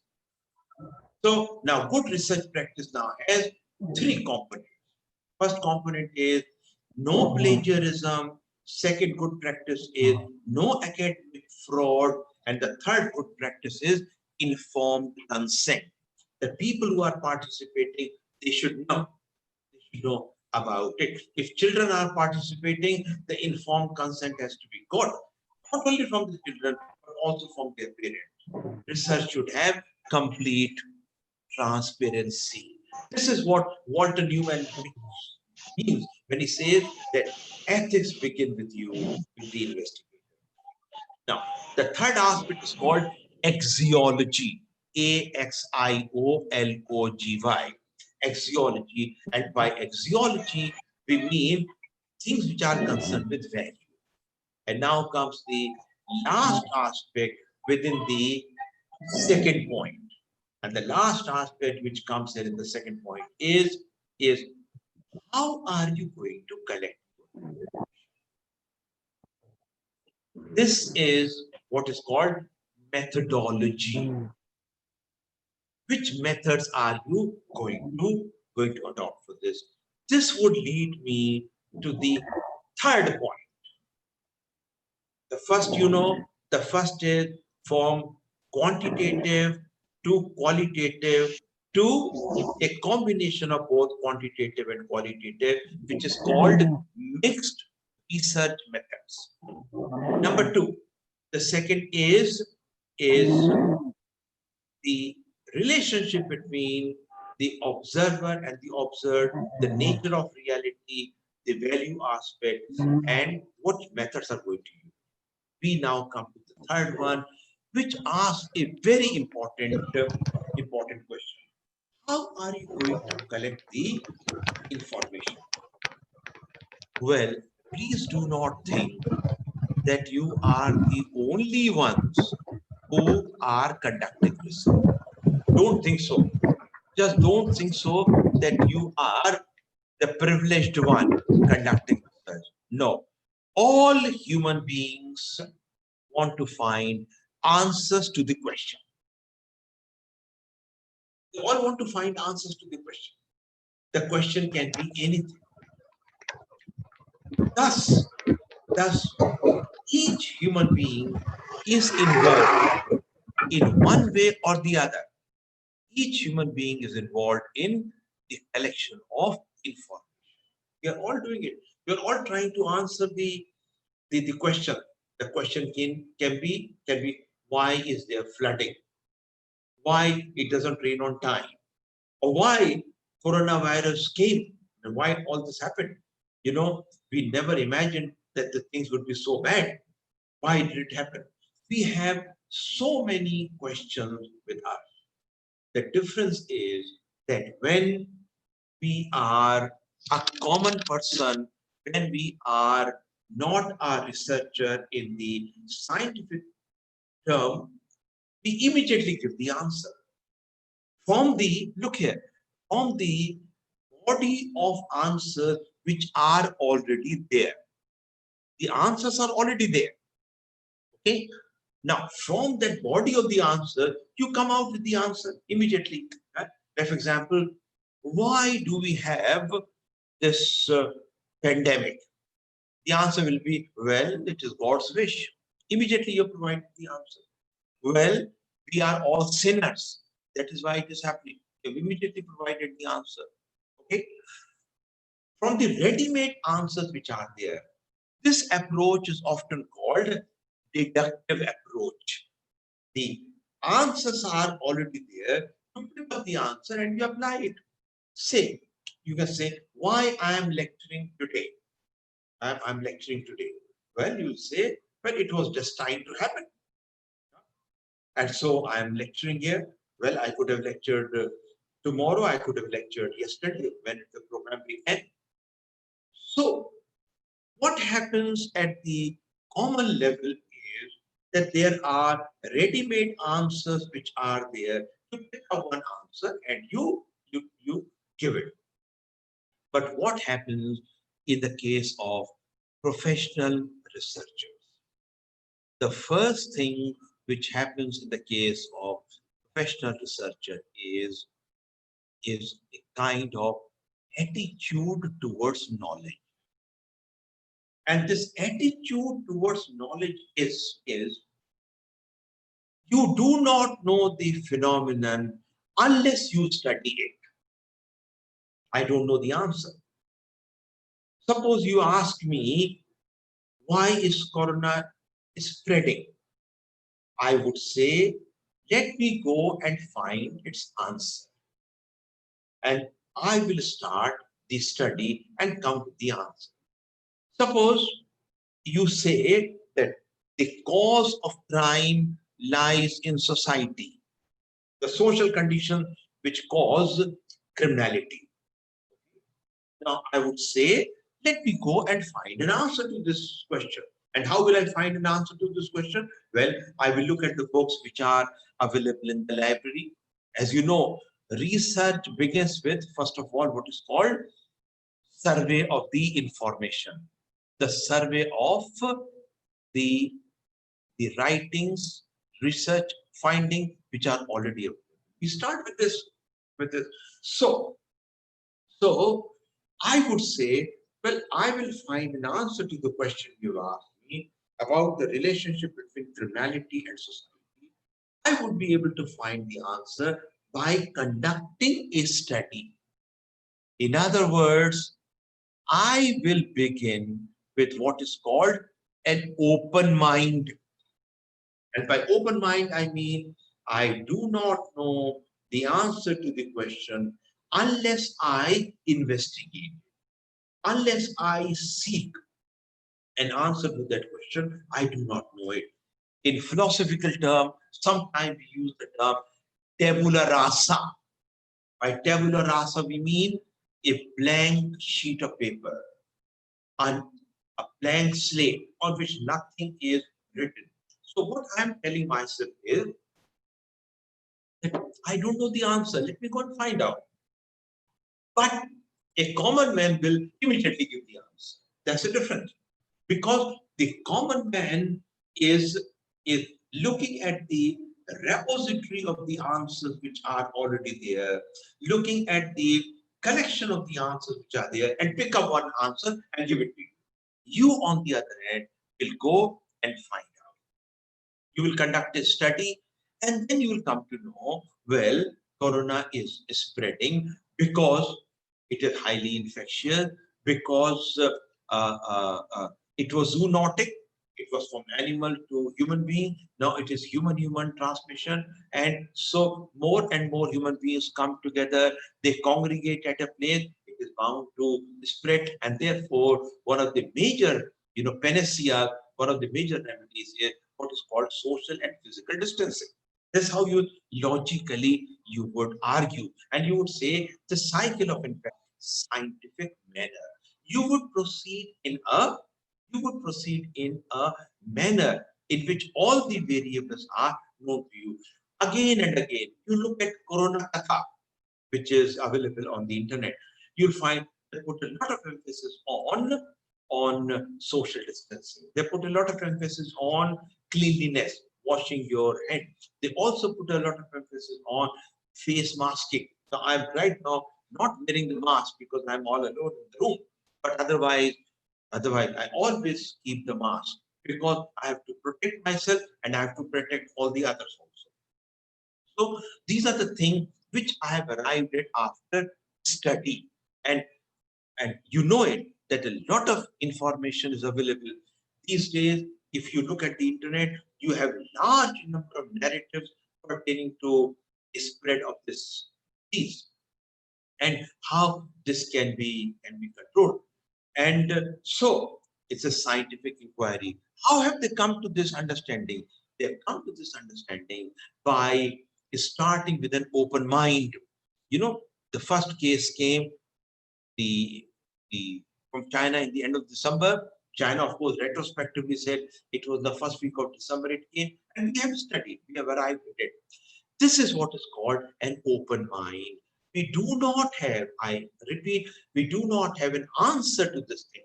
As phenomenologists would say, I suspend my understanding. I bracket my understanding. I keep my own understanding in abeyance.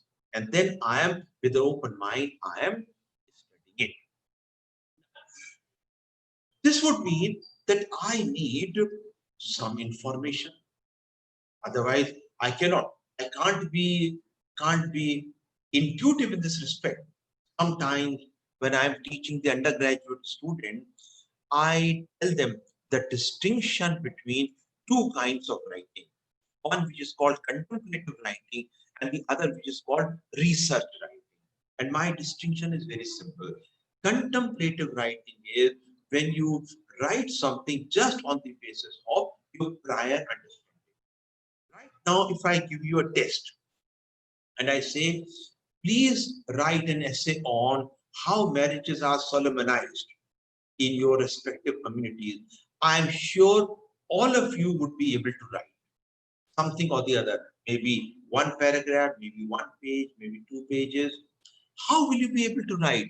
You will be able to write on the basis of your prior understanding. But see, when you conduct a study of how marriages are celebrated in your community, you may come out with a thesis running into 250 pages. There's a difference because something you have studied consciously and something which was already there. In fact, I will tell you here the distinction between seeing and observing. I am instantly reminded of the class 11th psychology book. And in the chapter on methods, the book says most of the time we see, we don't observe. We don't observe. And you can be a good researcher once you start observing. And what is observation? Observation is a way of grasping the reality around you consciously. Is a way of grasping the reality around you intentionally. Like right now when I'm lecturing, someone is speaking, I think. Huh? Yeah. Please mute your mics, all of you. So when I am lecturing you right now, I am seeing besides me, I am seeing 4 more people. I am seeing Dr. Ved Prakash Arya. I am seeing Sankar San Malik. I am seeing Dr. Wagi, Yelappa Wagi, and I am seeing Koduri Trivani. I am seeing them. I'm observing, I'm now seeing that Dr. Wagi is in fact outside and he is moving around. He is not stable as the others are. And the other 2 are listening to me very, rapidly. I am consciously, I gave this example just to tell you that consciously, intentionally, awareingly, I am collecting information about the external world. This is what observation is. So when the psychology book says, most of the time we see, we don't observe, they are right. How many of us will be able to give a correct description of our drawing room? No, I'm sure you will not be able to give because you live there, but you have not observed. But because I have observed, I can tell you how many scratch marks are there on the wall, which I'm seeing here. I can see where the AC is fitted.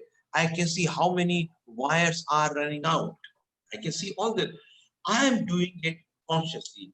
That is why my submission here is the best definition of the word observation is. I hope you will always remember it. The best definition of observation is, under quote, conscious sensing. Two words. Two words describe the term observation. Conscious. Conscious means that you are doing it awareingly. You are aware of this fact that you are observing. You will not miss out anything. If you see a small mark, you will ask questions. Sometimes I am quite happy to quote Max Gluckman. And Gluckman was a very important sociologist, and he's associated with a particular approach, which is called symbolic interactionism. And Hoffman says that when you are collecting your information during the course of fieldwork, do not miss out minor groans and grunts. Do not miss out minor pauses, because nothing is trivial in human behavior. Nothing is frivolous. If you are looking at the wall, I know what you are looking at. I know you're looking at the television. Huh? So I have to look at everything which is happening. Don't miss out, because everything is meaningful. Everything is meaningful. The minor groan is meaningful. The grunt is meaningful. The pause is meaningful. Everything has meaning, and therefore we should not miss it out. Second part of this definition is sensing. We are all endowed with 5 senses, which you already know. Observation is not just confined to what is called ophthalmic, which means making use of your eyes now. Although we we know it, 70% of the information about the external environment, it comes using your eyes. But 30% of the information comes from the use of your other sensory faculties, like ear, nose, so auditory information, olfactory, smell, tactile, gustatory. Gustatory is food, taste. So we make use of all these for collecting information. And surely, when you are doing your field work, when you are implementing the survey and collecting the information, you're also asking people. People are telling you, and you are writing it down. You are combining what they are saying and also what they are doing. You combine these two things together. One of the major lessons, and this is with respect to the third point which I'm taking up. Major lesson you learn is that there's a difference between what human beings think, what human beings say, what human beings do, and lastly, what human beings think they ought to have done. 4 levels. Number 1, what they think. I don't know what you are thinking right now. All kinds of thoughts may be going on in your mind. You may be thinking, come on, it is 8 minutes past 12. How long will this lecture go on? You may be thinking about the gas cylinder, which is going to run out. You may be thinking about your child's examination. Maybe thinking about anything. What you say is not necessarily what you think. So a very simple question here. Suppose I ask you, have you ever cheated in the examination? Your answer will be no, I have never done. You know the truth. If I ask you, have you ever stolen money from your mother's purses or your father's wallets? Your answer will be no, I've never done it. If I ask you, are you jealous of others? No, no, not at all. I'm not jealous of others. And suppose I ask you, do you brush your teeth before you go to bed? Yes, I do. You know the truth. I don't know the truth. You know the truth. So what people say is, these words should be committed to your memory. What you say is what is socially desirable. I'll underline this word. What is socially desirable? What is normatively correct? I mean, you can't tell others that you don't brush your teeth. You can't tell others that you cheated in the examination. You can't tell others that you are jealous and envious of others. You don't say all this. Why? Because you protect yourself. And you protect yourself by being socially desirable. I will never come to know the truth unless I go to the third level. The third level is what people do. I give you a very nice story, and this comes in the work of John Beatty, who carried out a piece of fieldwork with the Bunyoro in Africa. And he writes this. He says that there was a pharmacist in his town where he was doing his fieldwork. Pharmacist is what in India called chemist. So the pharmacist used to work in a hospital. And Mr. Beatty, John Beatty, was living in his house. Okay. Every evening, the pharmacist will come and exhort, really exhort, tell him very, very specifically the values of honesty. He would say, you will remain honest, you should not steal anything, and so on and so forth. We'll give him a long lectures on being honest. And later on, Mr. Beatty came to know that he was stealing medicines from the hospital and was selling these medicines privately. And then you realize what people say is very different from what they do. And one of the major agendas of research is to find the distinction between what people are saying and what people are doing. And the lastly is what people say they ought to have done. What I should have done. I did this thing, but this is what I should have done. This is a kind of critical evaluation of one's own action. You know, when I was in the university, now I am working with a government organization, which is a subordinate organization of the Ministry of Culture, Government of India, which is called Anthropological Research of India.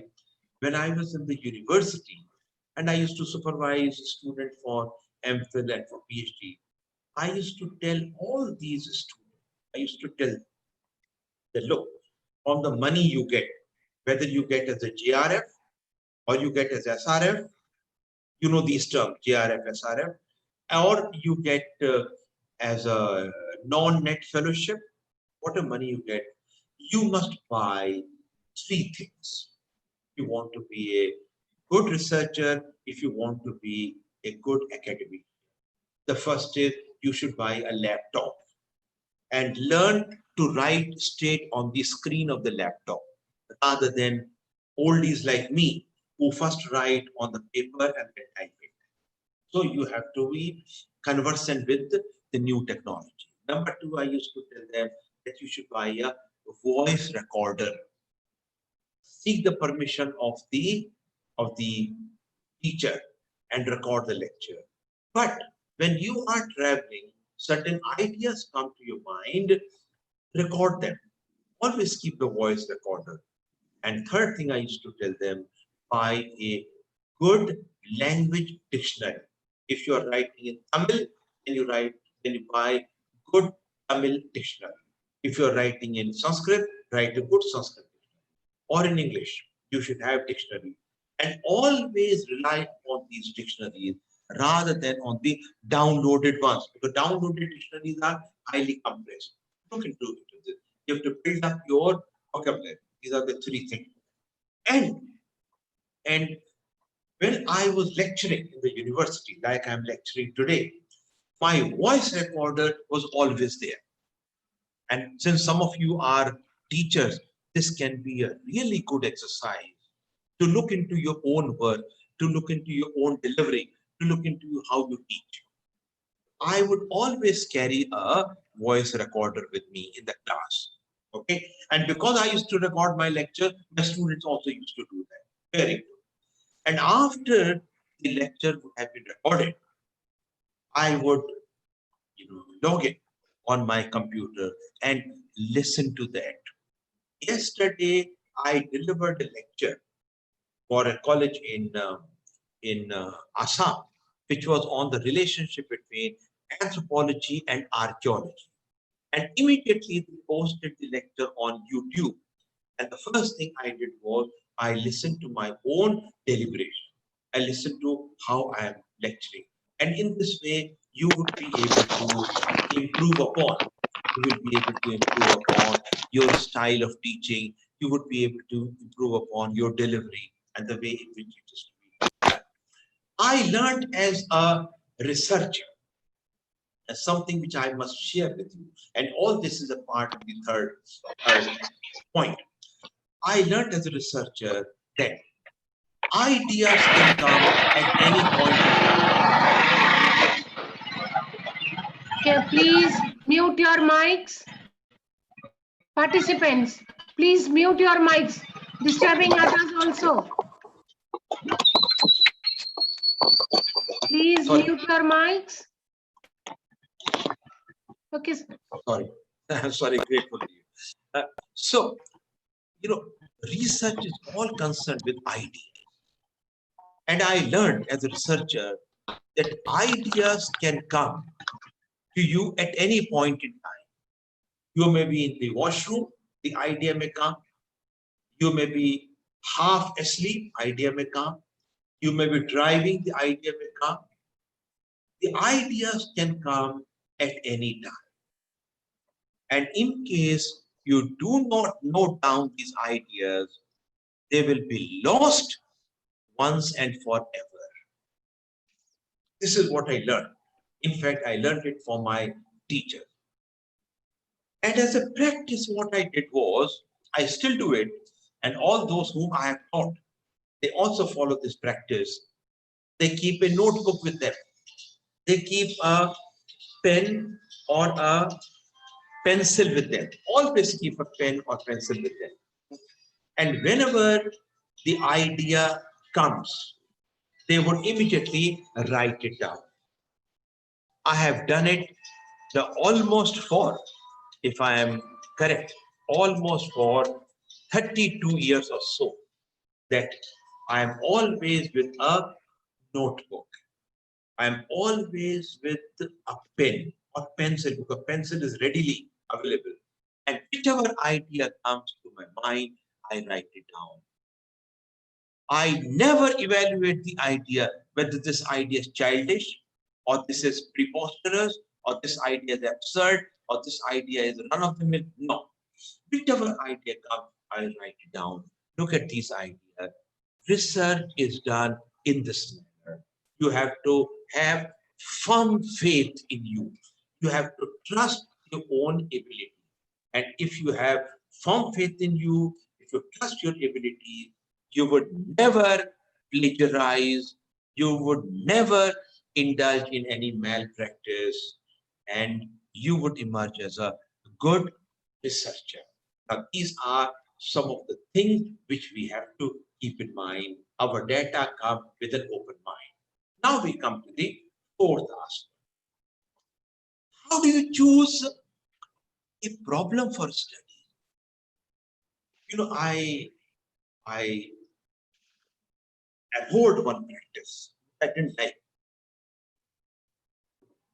The students coming to you, you mean the supervisor, and asking the supervisor, I want to work under your supervision. You give your consent. You say, good, you can work under my supervision. Very good. And then the next question the student will ask you, please suggest a topic. Well, I would say, come on, the topic should be yours. My interests are entirely different. I may be interested in the study of Jainism. I may be interested in the study of Sufism. I may be interested in the study of pure theory. This may not be your interest. Moreover, research is not a quick activity. Research requires commitment for a couple of years, if not more. And if you are a PhD student, rarely you are able to complete your PhD within 3 years. I did it in 4 years. So you have to sustain your interest in that topic for a length of time. And if it's not a topic in which you are interested, there is every probability, there's every inclination that you would lose interest in it. So it should be your own topic. Look into yourself, look around you, and zero down on a topic in which you are most interested. It should be your topic. Furthermore, and this is where I am referring to a large number of books as well. Number two, that no topic is ever outdated. No topic is ever outmoded. Each topic is important. It all depends upon you. Do not be just swayed by the market factors. Do not be just swayed by the contemporary situation. There may be something in which you may really be interested. I may be interested, say, for example, in the relationship between Arthashastra and Kama Sutra. I may be interested in these two things. I'm interested in that. I'm interested, for example, in say, for instance, the Charvaka, the philosophy of the materialist. I may be interested in this. I should continue with this. What we are saying is it should be your own topic, something to which you are wedded, something to which you are committed. Do one piece of research with understanding, with conscientiousness, move on to the other. At one time, just do one piece of research. You should not have too many eggs in your bag. Just one thing, you finish it, then you move on to the other one.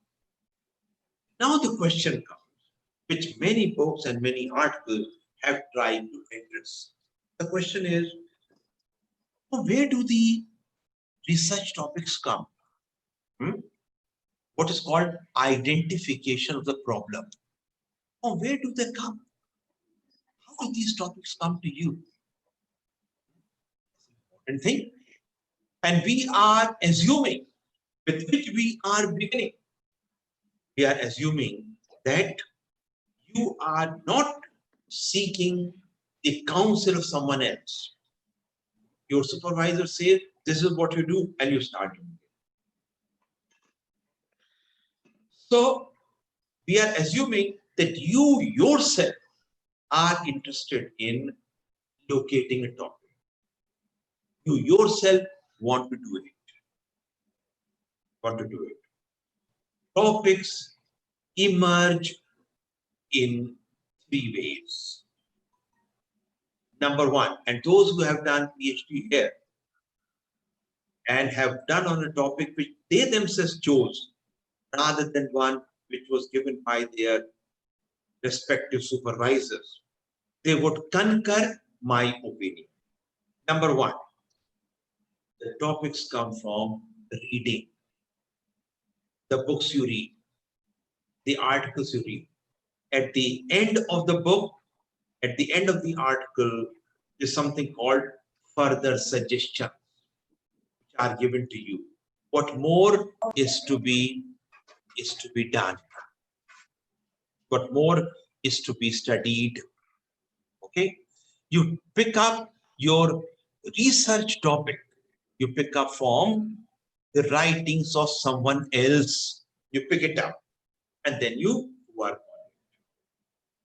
This is one source of your problem identification. But remember, you do not work on a field, you work on a question, which is called research question. So you do not work on gender relations. You work on a particular specific aspect. For example, you work on domestic violence. You work on status of women.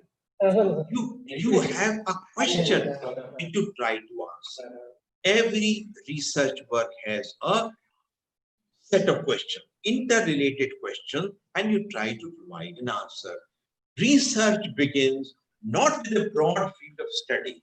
Research begins with a question, very specific question you take and you try to answer. All right.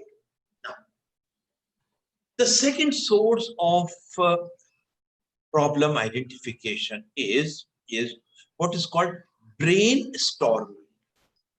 And this is the practice which is adopted in many of the universities which I know. And this brainstorming is that you come with a topic, you discuss it with a group of other researchers, your supervisor calls a team of the other researchers, and then you discuss with that team. And during the course of this discussion, see, the topic is zeroed down.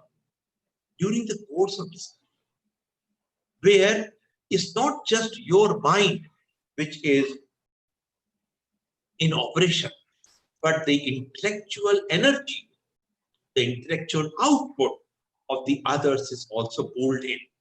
And so topics are born just brain. Third thing is that a particular observation, a particular news item,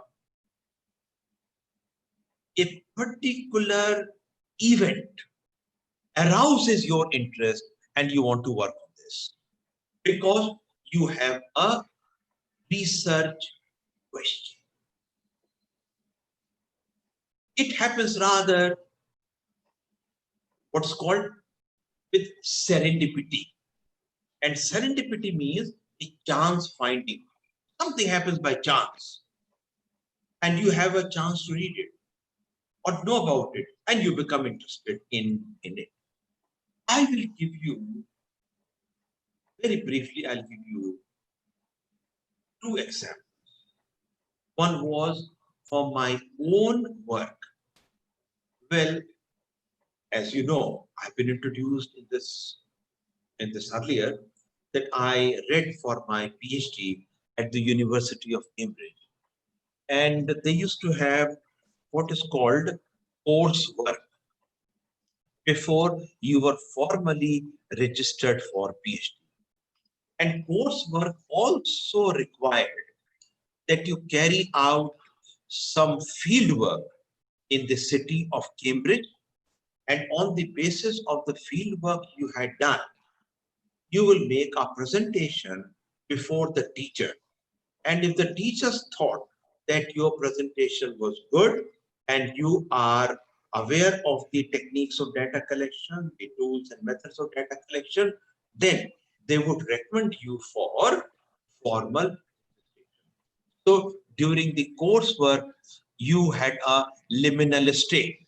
You were neither here nor there, and you have to prove your worth.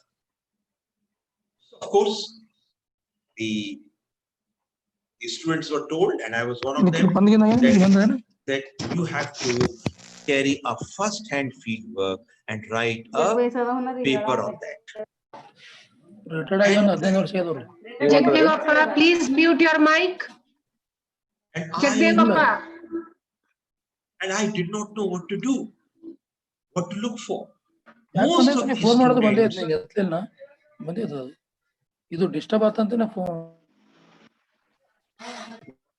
most of the Jagdevappa, please mute your mic. Don't disturb, please. Yes, sir.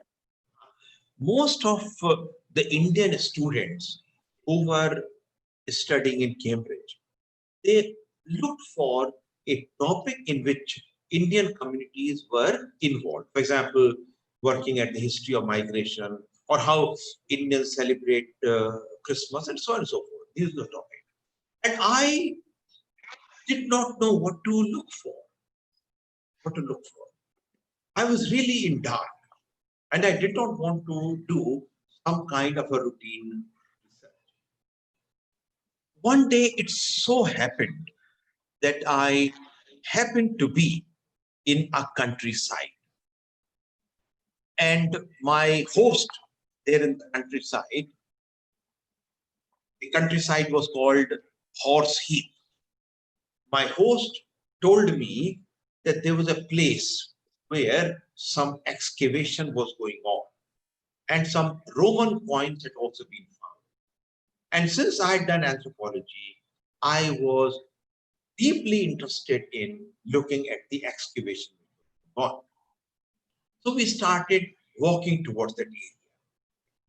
When we were walking, my host told me about the beliefs in witchcraft.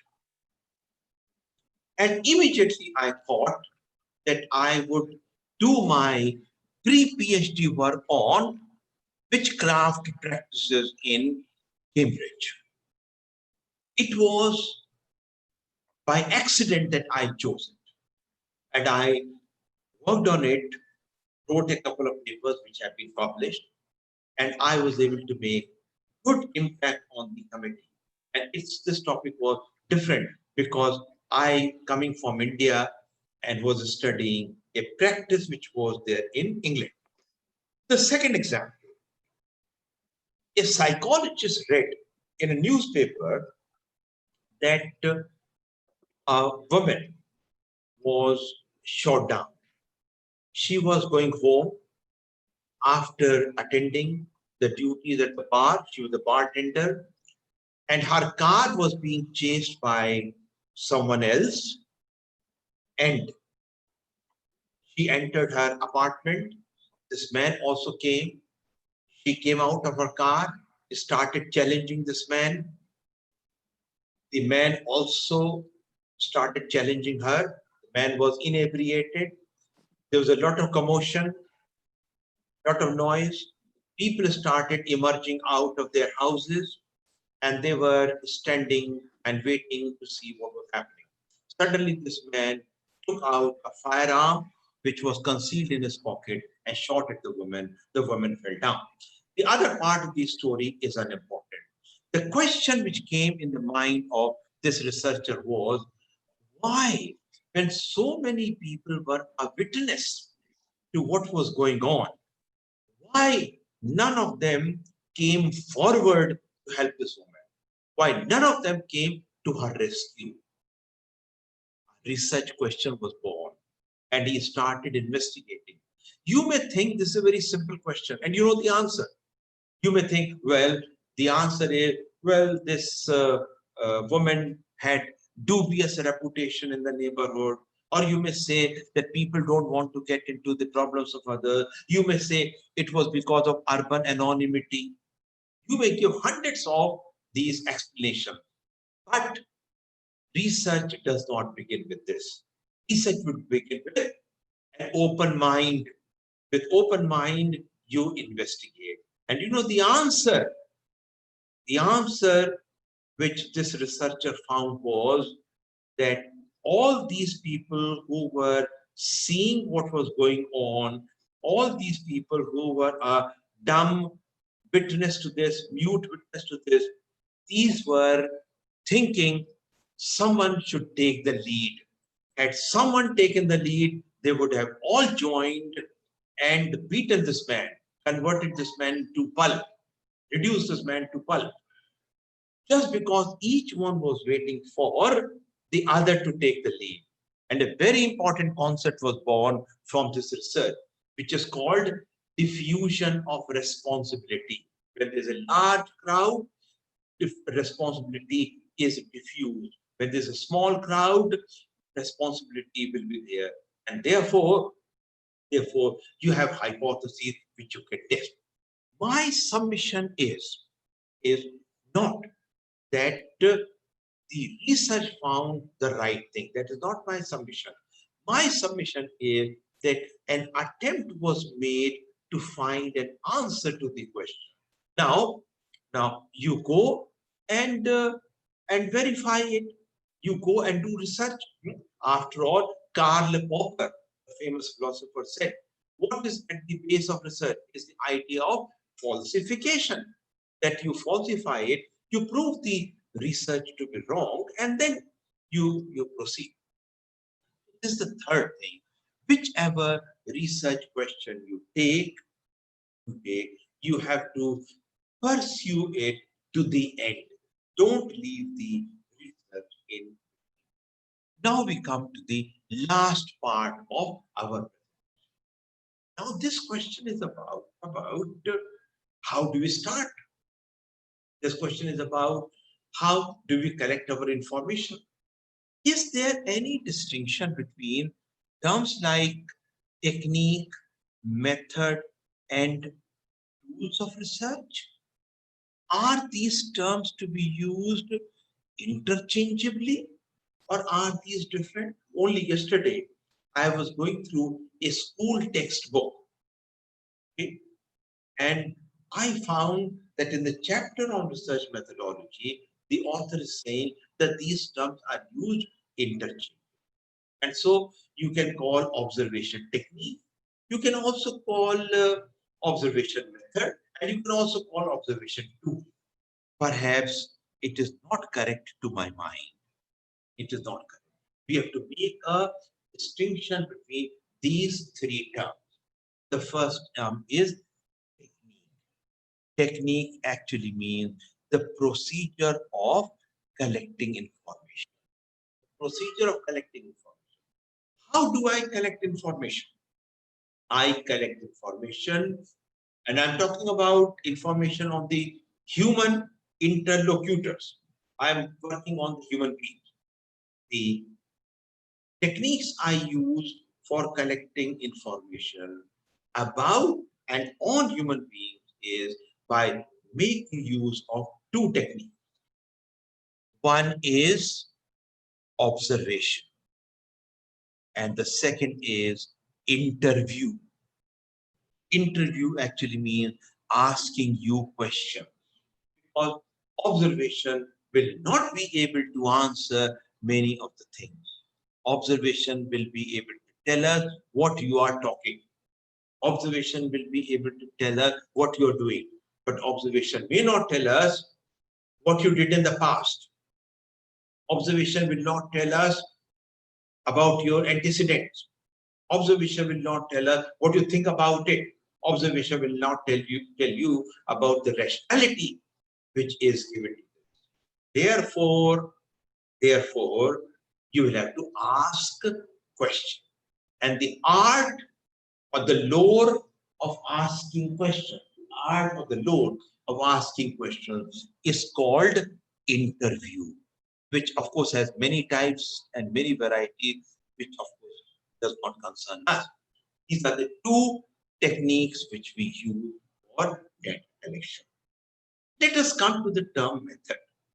I'm sure you must have really wondered about the multiple use of the term method. is a term called comparative method. And then you also know something called genealogical method. You also know something called case study method. You also know something called archaeological method, historical method. And then if you happen to be a sociologist or anthropologist, then you would have learned functional method, Marxist method, okay, feminism as a method. And you would be really wondering, and this will be really mind-boggling, that the word method is being used again and again for different kinds of things. Because the word method is polysemic, which means method has multiple meanings, not one meaning, it has many meanings.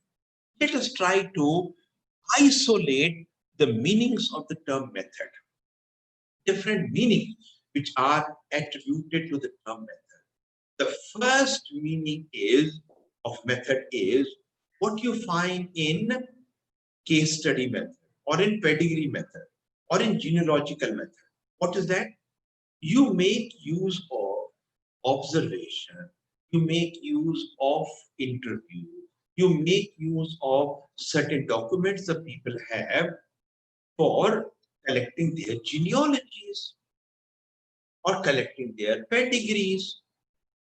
Okay, the pedigree will not include your adopted children, they will include the real children.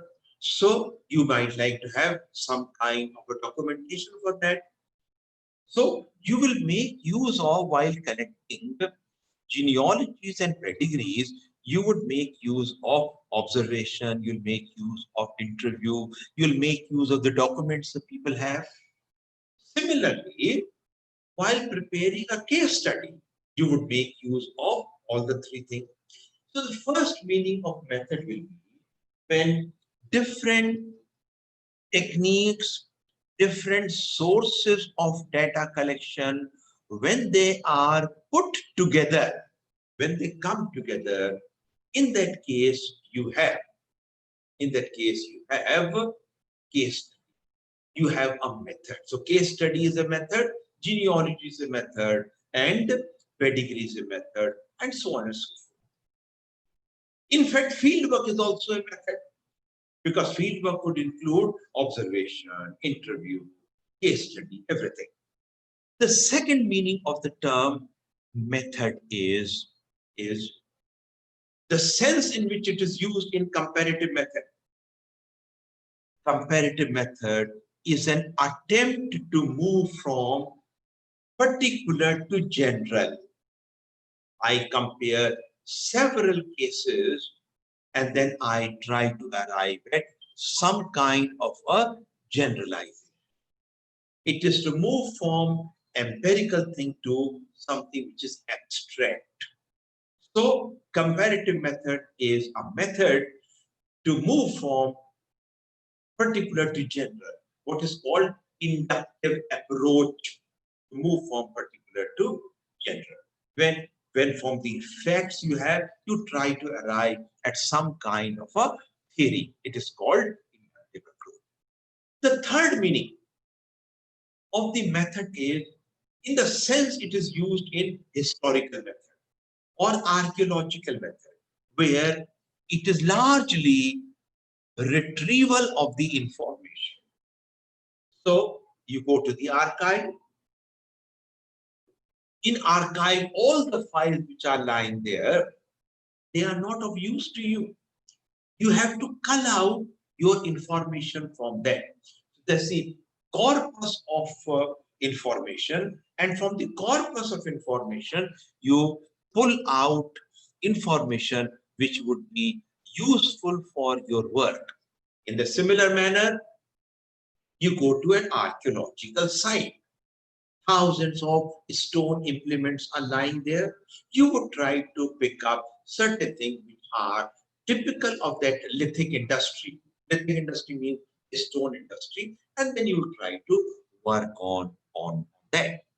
So this is a retrieval of that. And the last meaning of the term method is that method refers to a theoretical perspective which you use for analysis.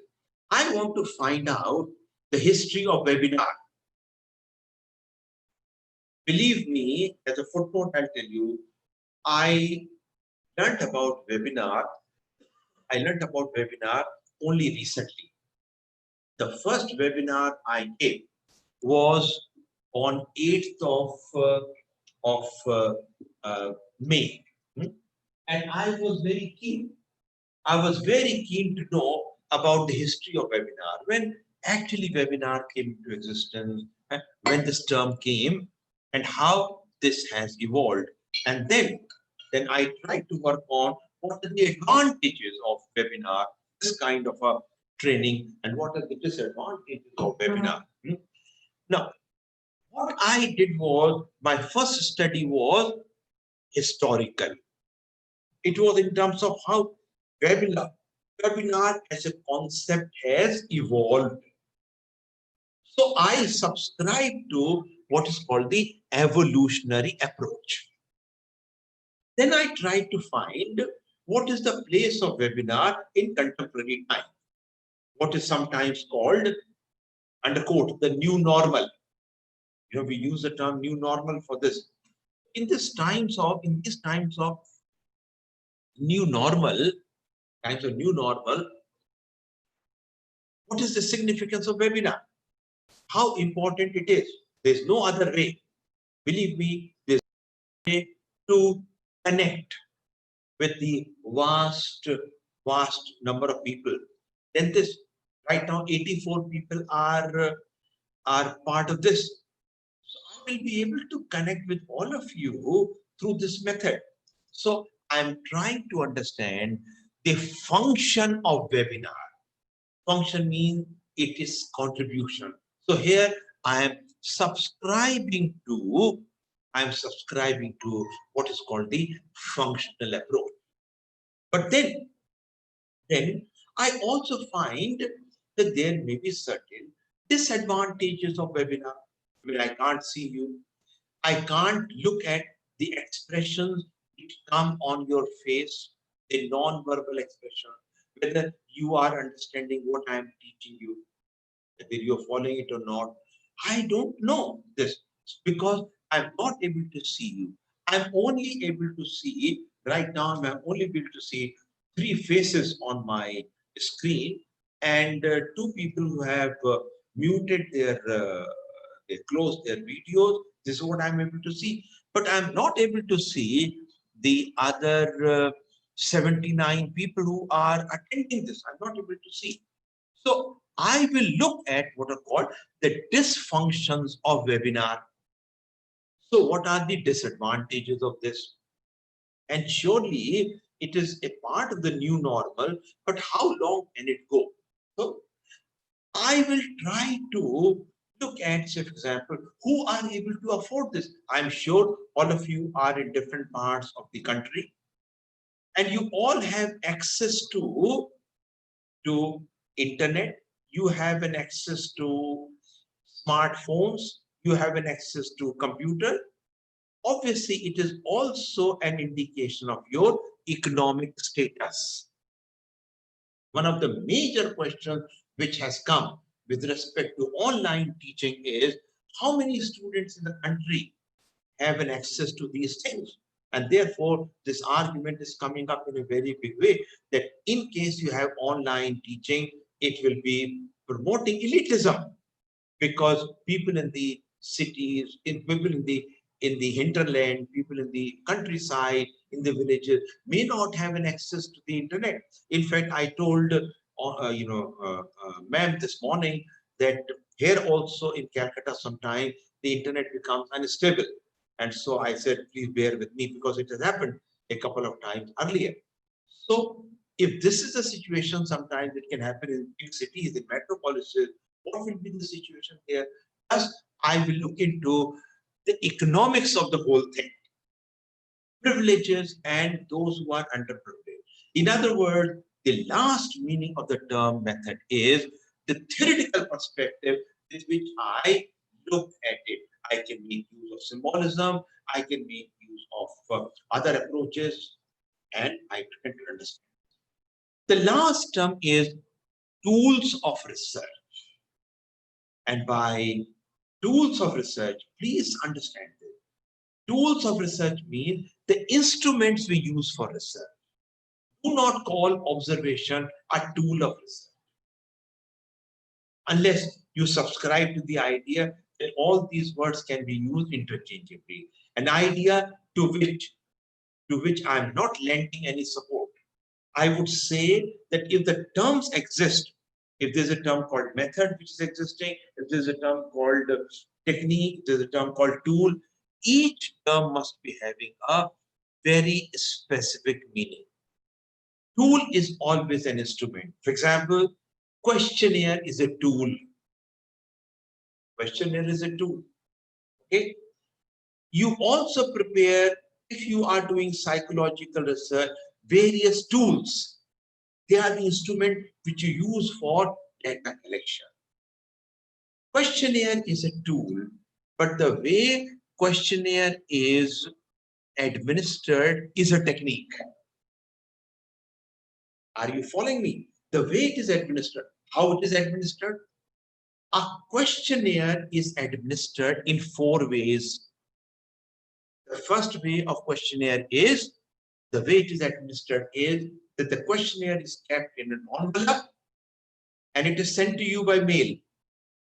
It arrives to your house by speed post, or now, of course, it arrives to your screen on your email. Okay? And you are expected to read the question, write the answer, and post back.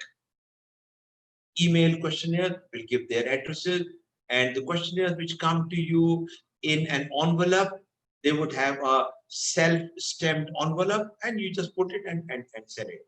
What is it called? This mode of administration, this technique which you use, what is it called? It's called mailed questionnaire. It's called mailed questionnaire. You can also modify this and call it emailed questionnaire. But this is the first category.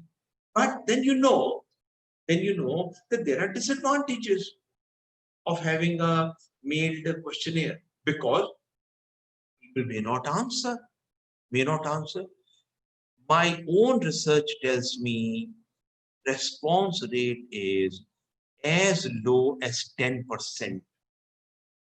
You are very lucky in case you are able to get 25 suitably, completely filled questionnaires.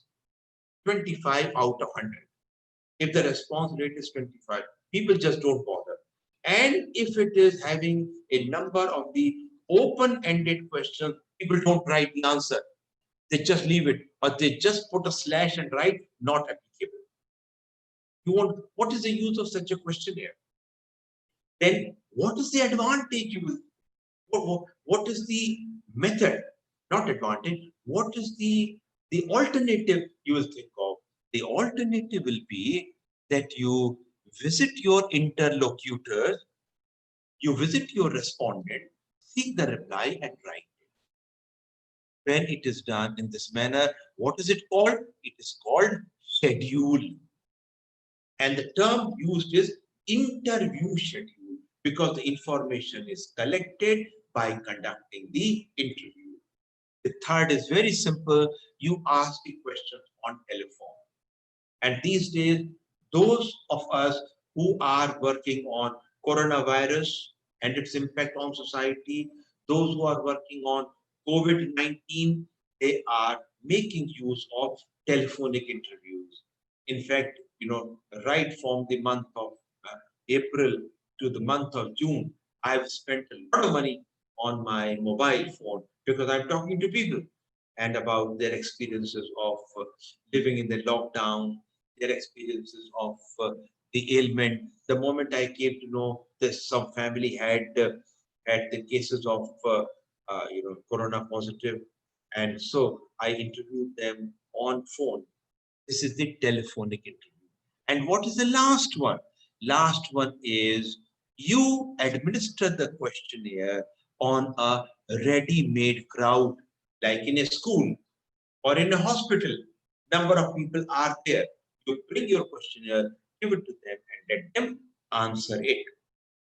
So, questionnaire is a tool, but the way in which it is implemented will depend upon the context, and that is a technique. That is a technique. When suppose, look here, when you are conducting what is called, interview, you have to know the techniques you have to use. You have to know that you have not to offend the person who is answering. Okay, you have to know how you have to collect the information.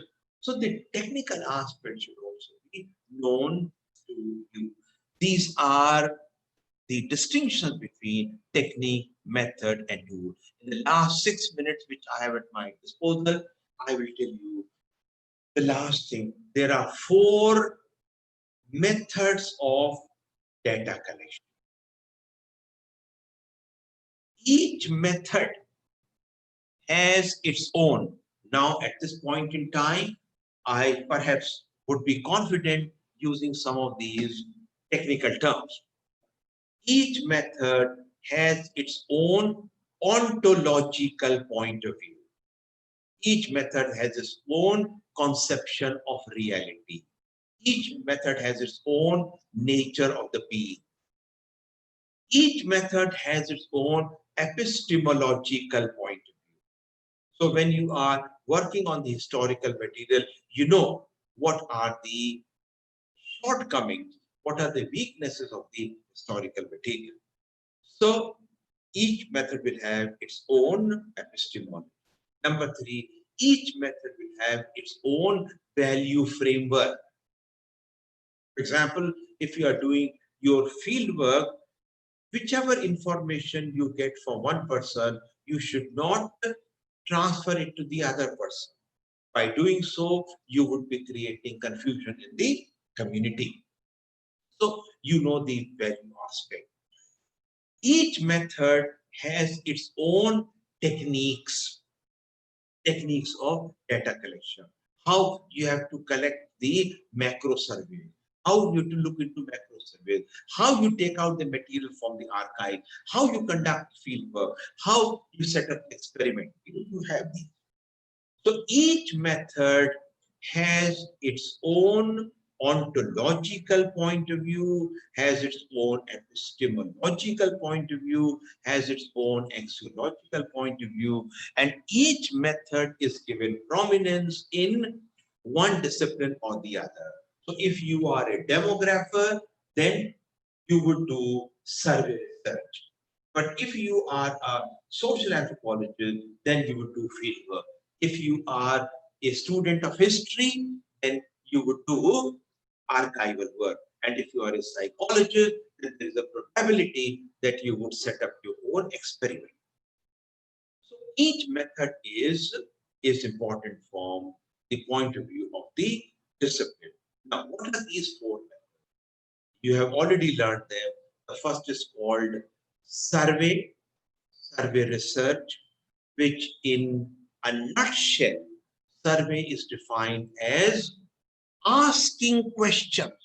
Okay, asking questions to a cross section of respondents, asking questions to a group of respondents at a particular point of time or over time to get their views. Focus is on asking questions. And some of the important aspects of survey are that surveys are always conducted on a large population. Surveys are always problem oriented. You have very specific problem and you want to find an answer. Number 3, the instrument of survey is questionnaire.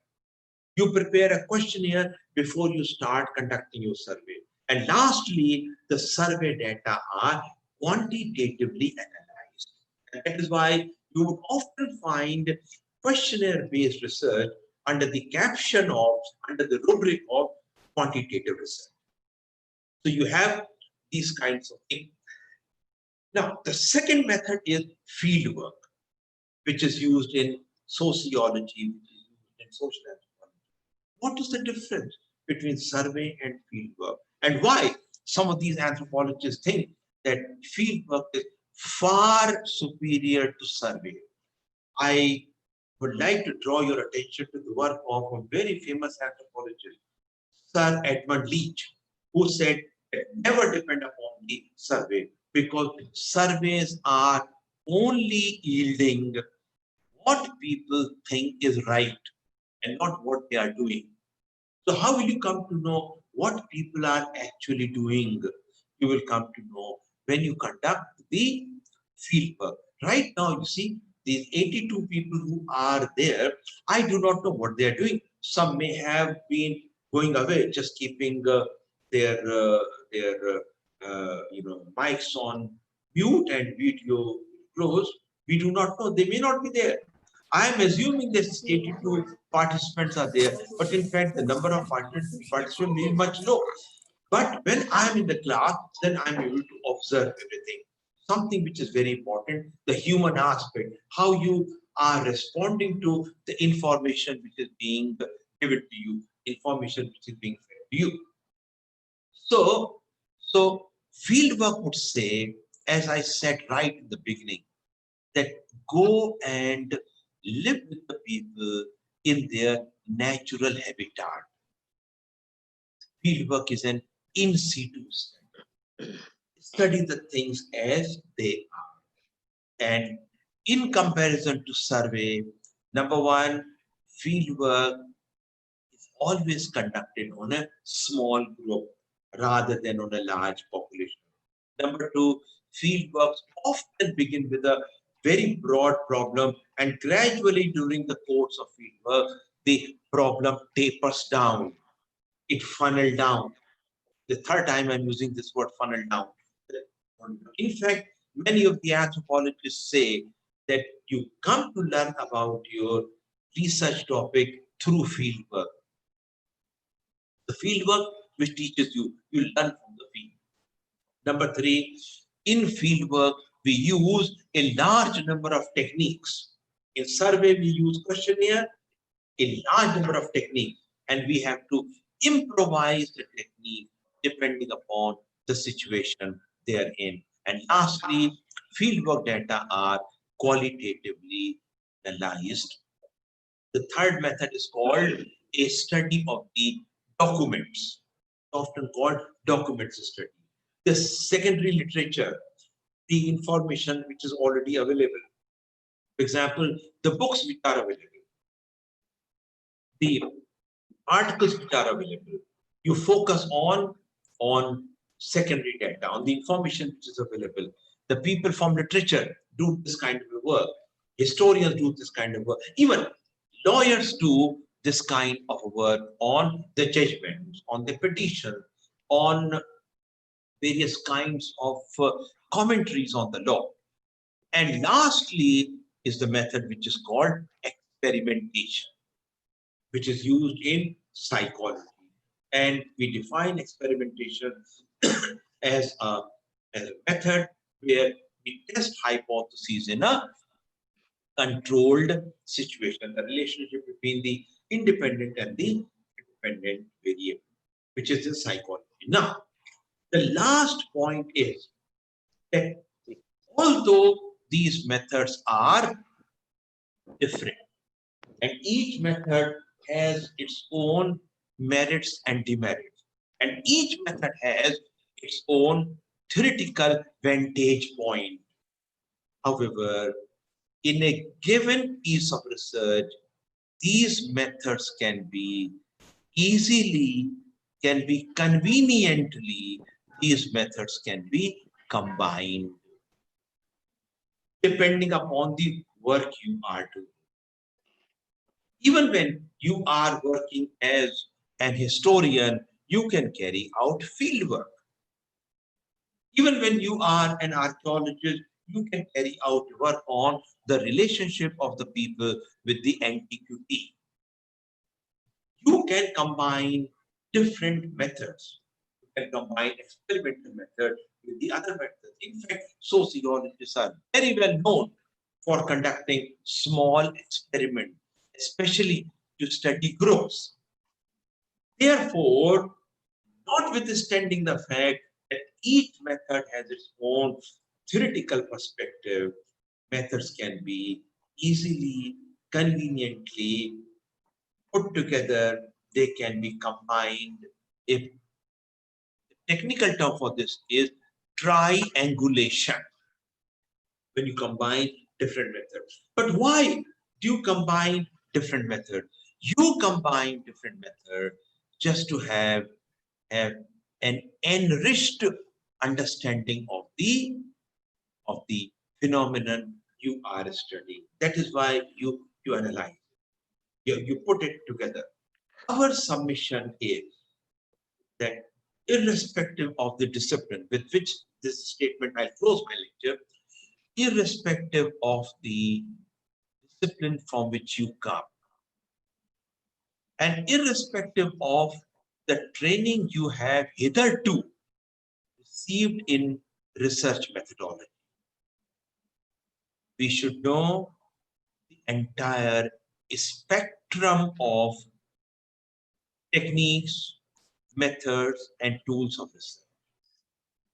We should have an understanding of the quantitative and qualitative ways of doing research. This should be a part of our preparatory stage. Not only that, you acquire these things, but you must instill love for research methodology. Instill love for research methodology in your disciples. Tell your disciple, tell yourself and tell your disciple that these are different colors which are available on my canvas. Different colors are there.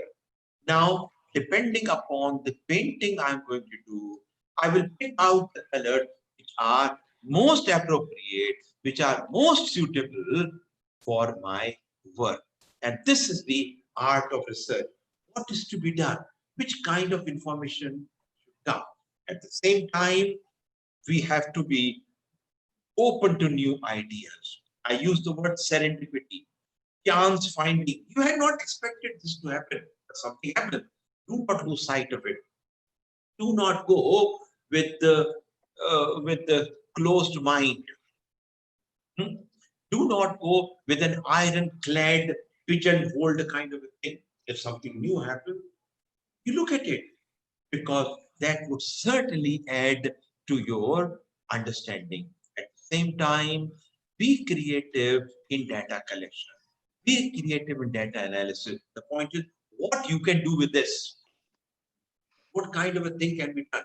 What kind of an interpretation you can arrive at? Allow your wings of imagination, to be with you. Allow your wings of imagination. And once you have these wings of imagination,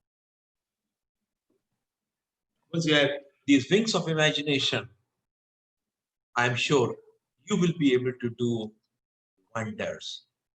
Don't lose faith in yourself. Don't think that what has been done till now is the final statement. No, not at all. We all start suffering the moment we say that whatever has already been done is the best. You have to tell yourself that ideas emerge in your mind. Don't underestimate yourself. My best wishes are always with you. Thank you very much. Any questions, participants?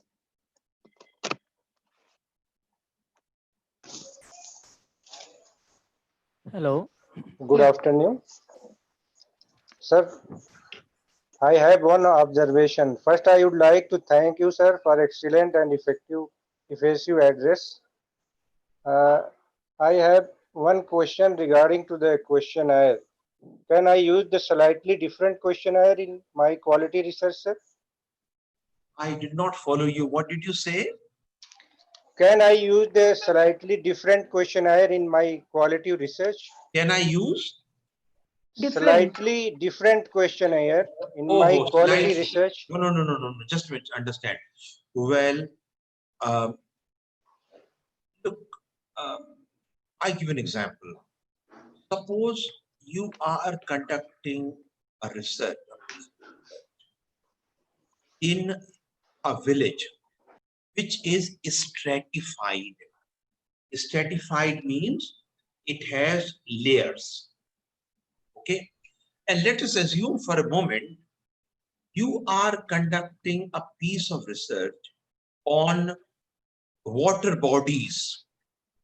It's a very good topic. I don't know what your discipline is, but suppose you're working your research, piece of research on water bodies and access to these water bodies. Who can access?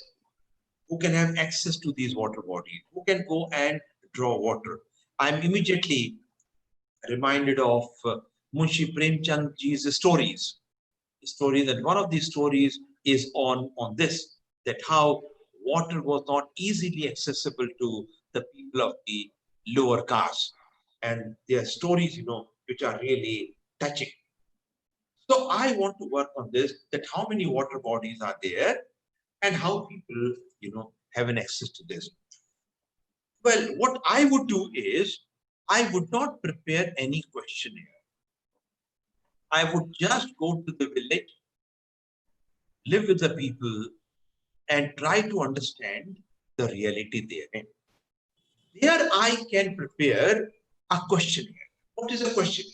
Questionnaire is a set of questions. Is a set of questions pertaining to a particular issue. Okay, set of questions are there, and you ask these questions. Now, there I'll prepare a questionnaire, and I can prepare different questionnaires for different strata.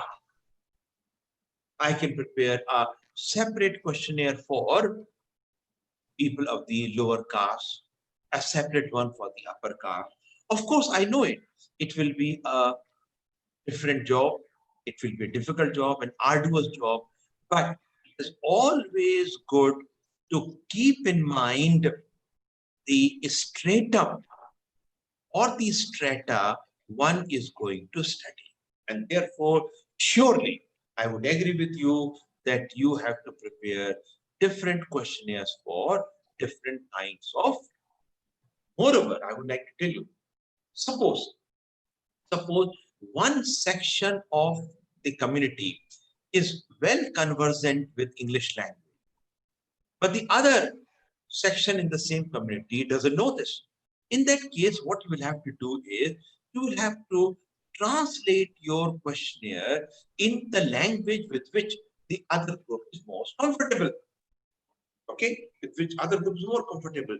And therefore, what you will do is you translate it. But there are norms regarding translation, and the norm is that it should be translated and what is called back translated.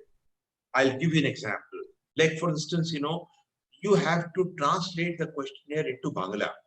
So from English, you translate the question into Bangla. Okay, you've done it.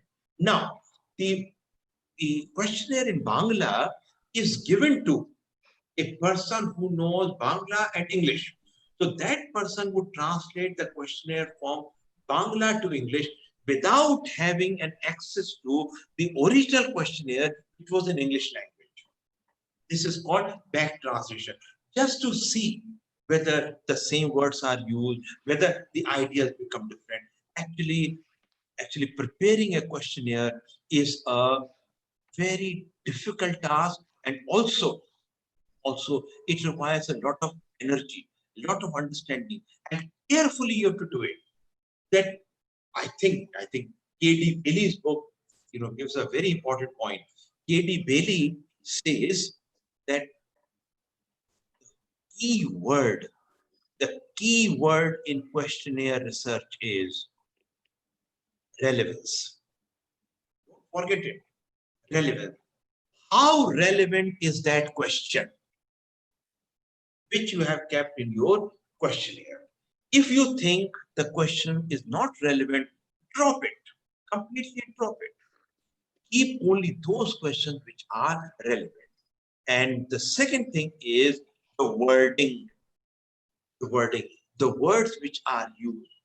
Remember this thing that, and as social researchers, we should be very sensitive to this, that the words convey particular sensations. There's a statement in anthropology: words are not empty. Words are not vacuous. Each word has a particular image in it, has a particular message in it. And therefore, you have to be very careful about the word. I mean, say for instance, you're talking about death. One is that he breathed his last. The other is that he has left for his heavenly abode. The third way is he has gone up.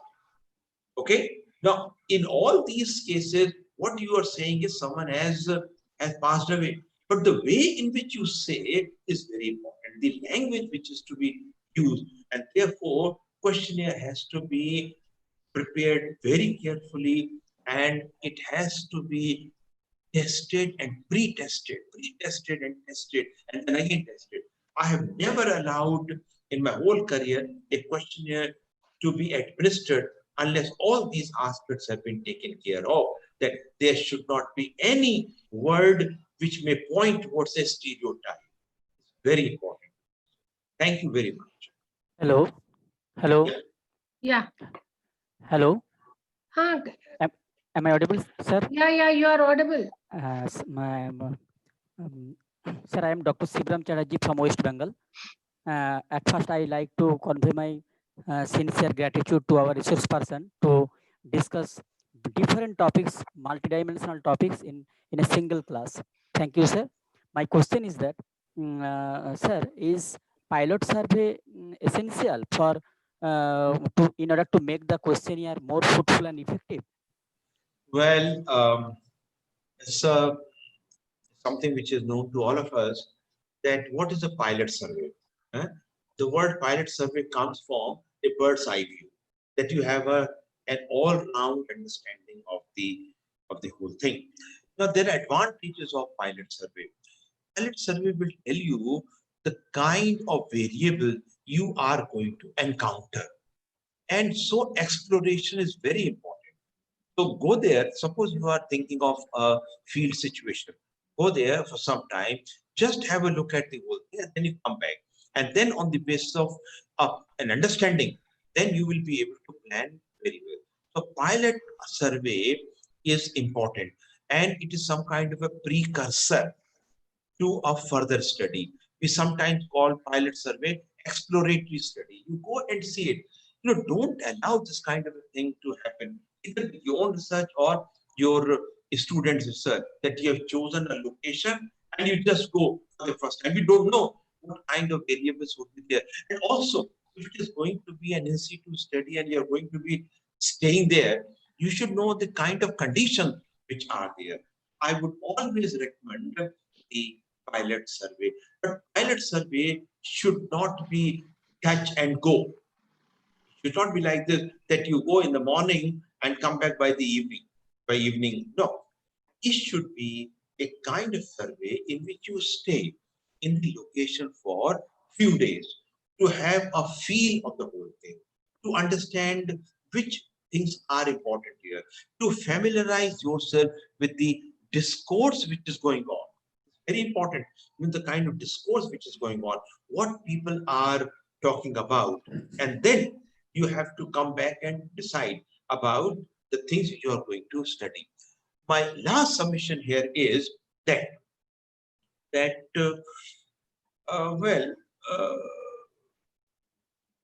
much depends upon how you present yourself to your interlocutor. It all depends upon you. You are able to generate good data, very humanistic, sensitive data, with your pleasant manners, with your demeanor, how you introduce yourself. I'll just give you an example. Suppose I introduce myself as I am Dr. Vinay Kumar Srivastava. What is that I am doing? I never do it. In my whole life, I have never introduced myself placing doctor before my name. Why? Because by doing so, what I am doing is I am trying to create a particular image of myself, and that image is bound to affect the local field situation. Even when I have worked in the urban areas, and I tell my student and I tell my colleagues that do not try to overawe the other. Oh well, I'm a university professor. I am a senior professor. I have learned. I have 2 doctorates. My name is Dr. Vinay Kumar Srivastava. Well, one thing is, do you introduce yourself as I am Mr. Vinay Kumar Srivastava? You never do so. Then why place doctor before your name? Huh? By doing so, in these gathering, you can always do that. I won't mind it. Huh? I will not do it, but I will never mind it. But when you are in a field situation, do not create situations where people are overawed. My God, they look at you with wonderment. They look at you with bafflement. And so, what will happen to them? You know, what will happen to them? They will become voiceless. They will not be able to speak because they know, my God, he's going to find mistakes in a. He has already a doctorate. He's such a big man, and he's going to correct us. This also applies to the language you use. You may be conversant with many languages, but there use the language which people understand. Give more chance to people to speak rather than you giving a full lecture. Now, these are some of the basic things which are needed. So, pilot survey is not just touch and go. You go there and come back. Rather, my advice will be a pilot study should not be for less than a week or so. And for this week, uninterruptedly, you have to be in that situation so that you have an understanding of the variables which are in operation. And then you come back, and then you come back, and then you can plan a larger study. Pilot studies are always useful. Okay, sir. Thank you so much, sir. Participants, Any more questions? Any questions? Ma'am, can I ask a question? Okay, you can ask. Yeah, sir, this is not a question, it's an inquiry. Sir, when we talk about this idea, because idea, we have ideas and we have like, it's recorded or unrecorded. I'm not following you, what you're saying. Sir, how can we implement or convey these ideas which already we have to the society who are ignorant? Are you talking in terms of action research? Yes, sir. Yes, sir. Exactly. Look here, one thing which I would like to tell you. What is your discipline? Sir, history, sir. Huh? History, sir. Huh? History, sir. History. Good. Historians are generally not interested in action research. This is good. I want to compliment you for this. Well, researches are generally classified into 4 categories. The first is called pure research. The second is called applied research. The third is called policy research. And the fourth is called action research. And this is, as an acronym, this is called PAPA model. First P is for pure research. First A is for applied research. Second P is for policy research. And the last A is for action. There are differences in them. Pure research, you know what it is, where you're only concerned with finding an answer to that thing. Applied research is slightly different. Applied research is the research you have done is used by others. Research you have done is used by others for implementation purposes. You are not implementing. You have given certain ideas. For example, you may give some ideas about how to protect the monuments. Okay, you are a historian dealing with architecture, and this is what you do. Or you are a historian working with a museum, and you say how museum thefts have to be checked.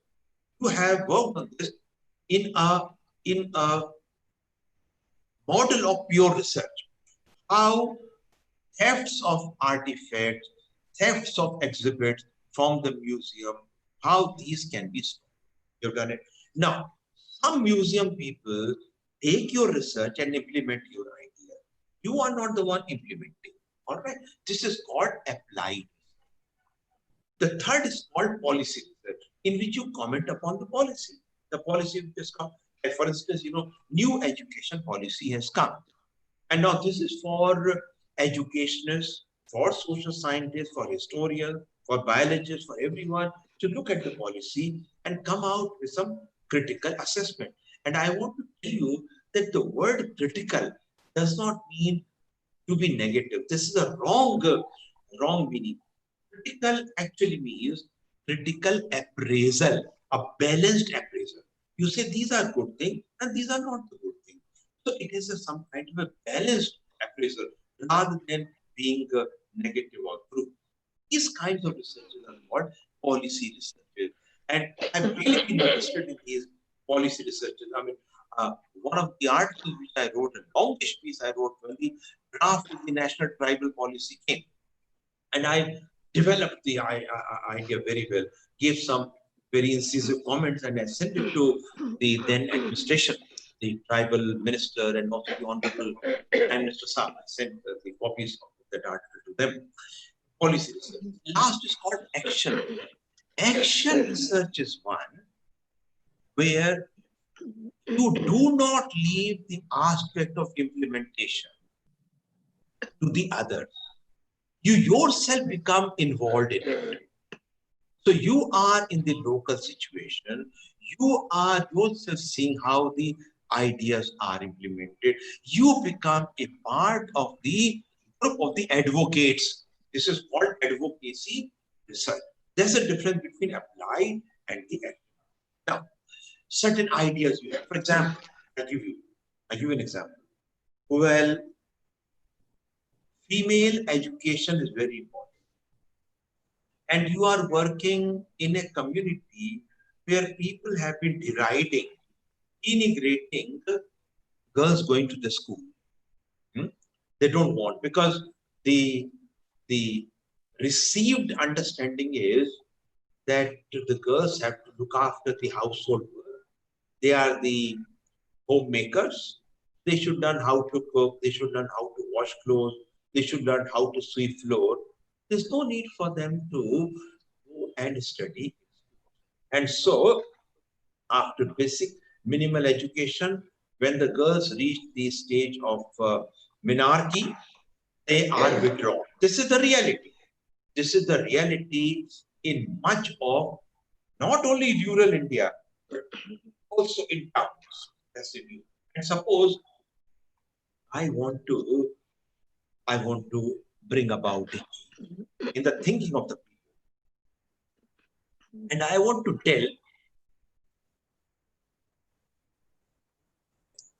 tell the people who are there that if your girl goes to the school, she will be able to learn the modalities of hygiene. She will be able to learn the modalities of scientific, proper socialization and child rearing. Your daughter will be able to protect the household from all kinds of diseases and illnesses. Okay? That's a great thing. It's a great thing. My wife may not be working, But if she has done all this, she knows. She, as a mother, she would be much better than many others who do not know these things. She will have some understanding of the first aid. She will also have some understanding of the sexual stereotypes, boys and girls, the gender stereotypes as they are called. So I have to mainly exhort on this. I have to mainly harp on this, how this will be. The suggestion given by not only just anthropologists, but by all these development planners the suggestion is you have to start a dialogue with the people. And this is often called in literature the dialogic approach. You have to initiate a dialogue with the people. Put your point of view without losing your temper. That's an important thing. You have to lose. Even at the domestic level, I don't know whether you are married or not. At the domestic level also, whenever you have to make your point, say it as pleasantly as possible, place it your own idea, and allow the other person to react to it. Of course, people will come out with a rejoinder. You say something, they will come with the rejoinder. Be prepared to answer those rejoinders in the same way as you have tried to build up informed consensus. Informed consent has been built in this process. The people are coming with a barrage of questions, with a volley of questions. You answer those questions, and then they come with another set of questions. You answer it. You should be prepared to enter into a dialogue, unending dialogue. And I'm sure you will be able to bring about, initiate a change in the community. Just because I've been a field worker, of course, not now, so well, because now, don't guess my age, but now I'm an old man and I may not look old, but I am senior citizen.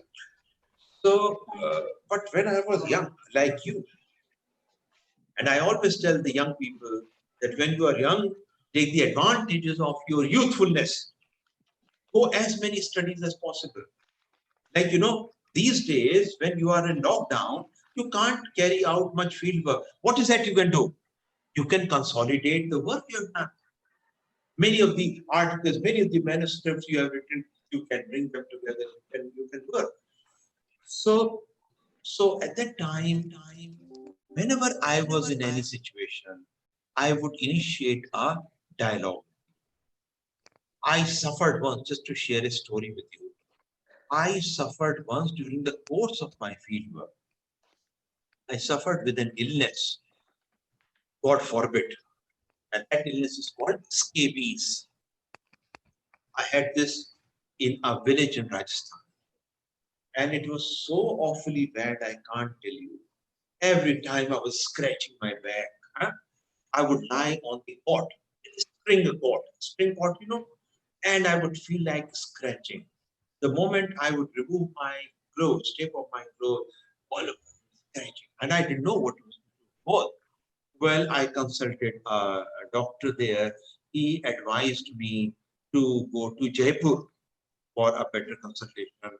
Now, I had to go to Jaipur and consult another doctor who advised me to go to a skin specialist, so and so forth. Finally, it was found that it is scabies, and I was told that it comes from the fomites. That was the first time I learned the word fomite. Now it is being used in the context of COVID-19 also, that the virus can come from the fomite.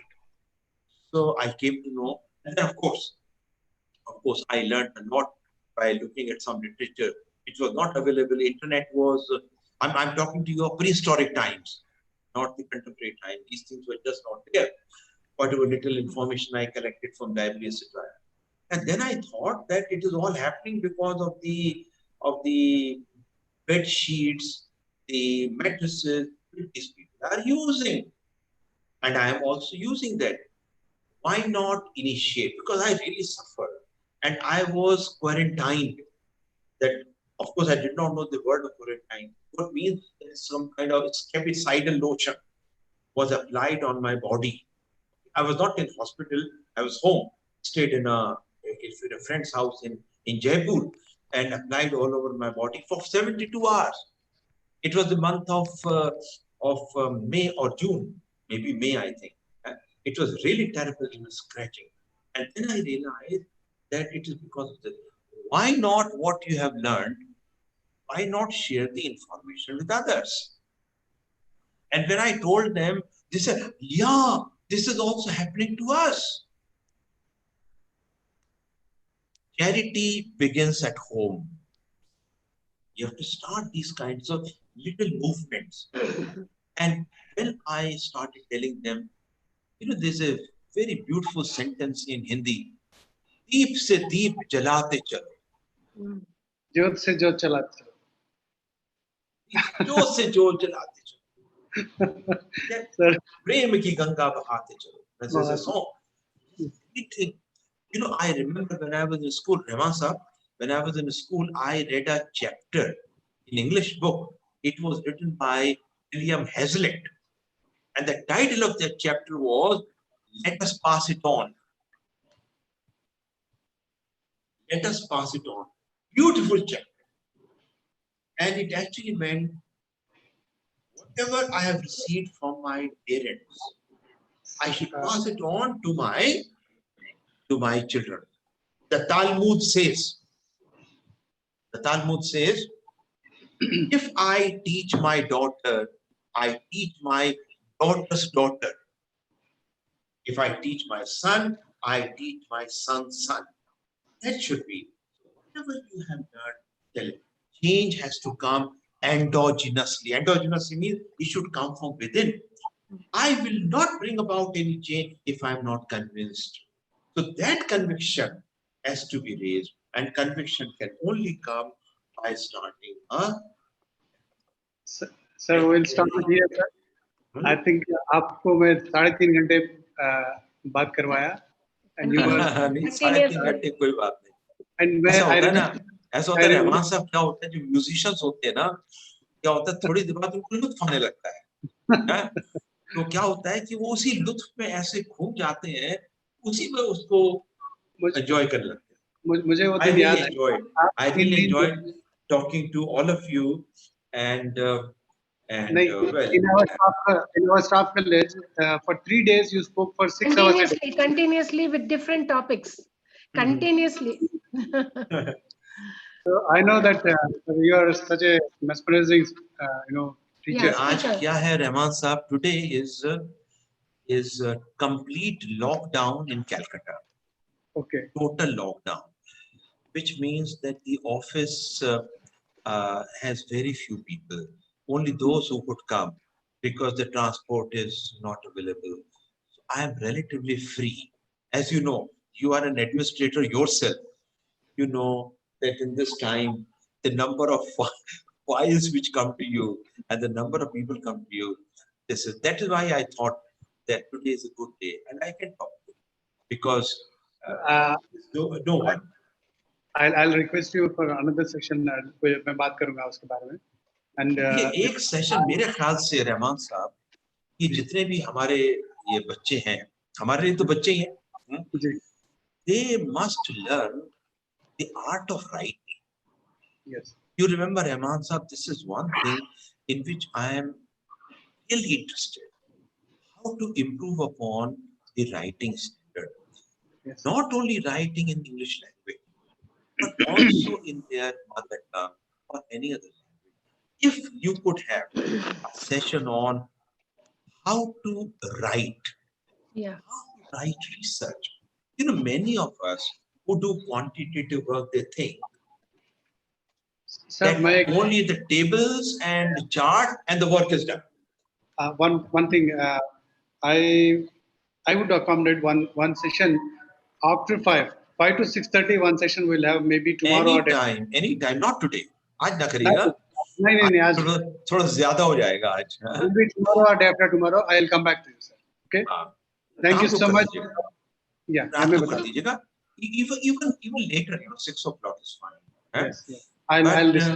But 6 o'clock, if possible, Well, I'm free tomorrow also, but day after will be much better. Okay. I'll come back. Okay, Because sir. 7th is a Friday. 7th is a Friday, and then I will be free. I will be able to do it from the office. Okay. अब मुझे बता दीजिएगा, हैं? जरूर है ना? Thank you और मेरे ख्याल आपका आदेश आना चाहिए आपका. अरे अरे I request you are such a loud teacher in our staff college. I know. I was telling, I really enjoyed wherever I used to come. You see, what really touched me, and you see, after so many years, I remember all of you. I remember you. I remember Bilgrami ma'am. I remember that lady, Lakshmi. I remember that boy, the short-statured boy. Swami. Huh? Swami. Swami. And I also remember Bhanu. But I learned from madam that Bhanu is not with your center now. Yes. And this was really amazing. And I know the profound respect you gave me for those days. I used to come in the morning, give lectures. Sometimes I left in the evening. Yeah. Very good. Yeah. And your university is really good. And those days, the principal of Delhi College was your vice chancellor. Yes. Yeah. And Muhammad Mia, professor of education here. I remember them. I remember meeting them. Lovely. Yeah. And my friend was also there. My class fellow was also with you, Abdul Mateen. Who's that? Majid. Abdul Mateen, who was exclusion. Yeah. He went back to Aligarh. He went back to Aligarh. So it was wonderful. And I'm really honored that you gave me this opportunity to speak to you. Son. Sir, we are honored, sir, that you have given a very, very excellent and informative lecture. You have touched so many dimensions of research. In nutshell, I can say that you have shown the art of research to all of us, sir. Really, it was very wonderful. So on behalf of UGC HRDC and on behalf of the participants, I once again thank you for your excellent ideas on research. Thank you so much, sir. Thank you. Grateful. Thank you, Rahman Saab. Thank you. We'll meet again. Inshallah. We'll meet again. Participants, you be on time at 2 o'clock. We'll start our session. Okay, ma'am. Okay, madam. Thank you, madam. Ma'am 2 बजे start कर लेना. हाँ, बिल्कुल. Sir बीच में एक छोटा एक 15 minute का. सर एक 10-5 मिनट का एक ब्रेक करवा दिया करिए बीच में. 2:15 कर लीजिए. 2:15 बजे कर लीजिए मैडम. ओके 2:15 पे स्टार्ट. राजशेखर साहब को 2:15 बजे स्टार्ट कर. हाँ ठीक है, बोल दूंगी.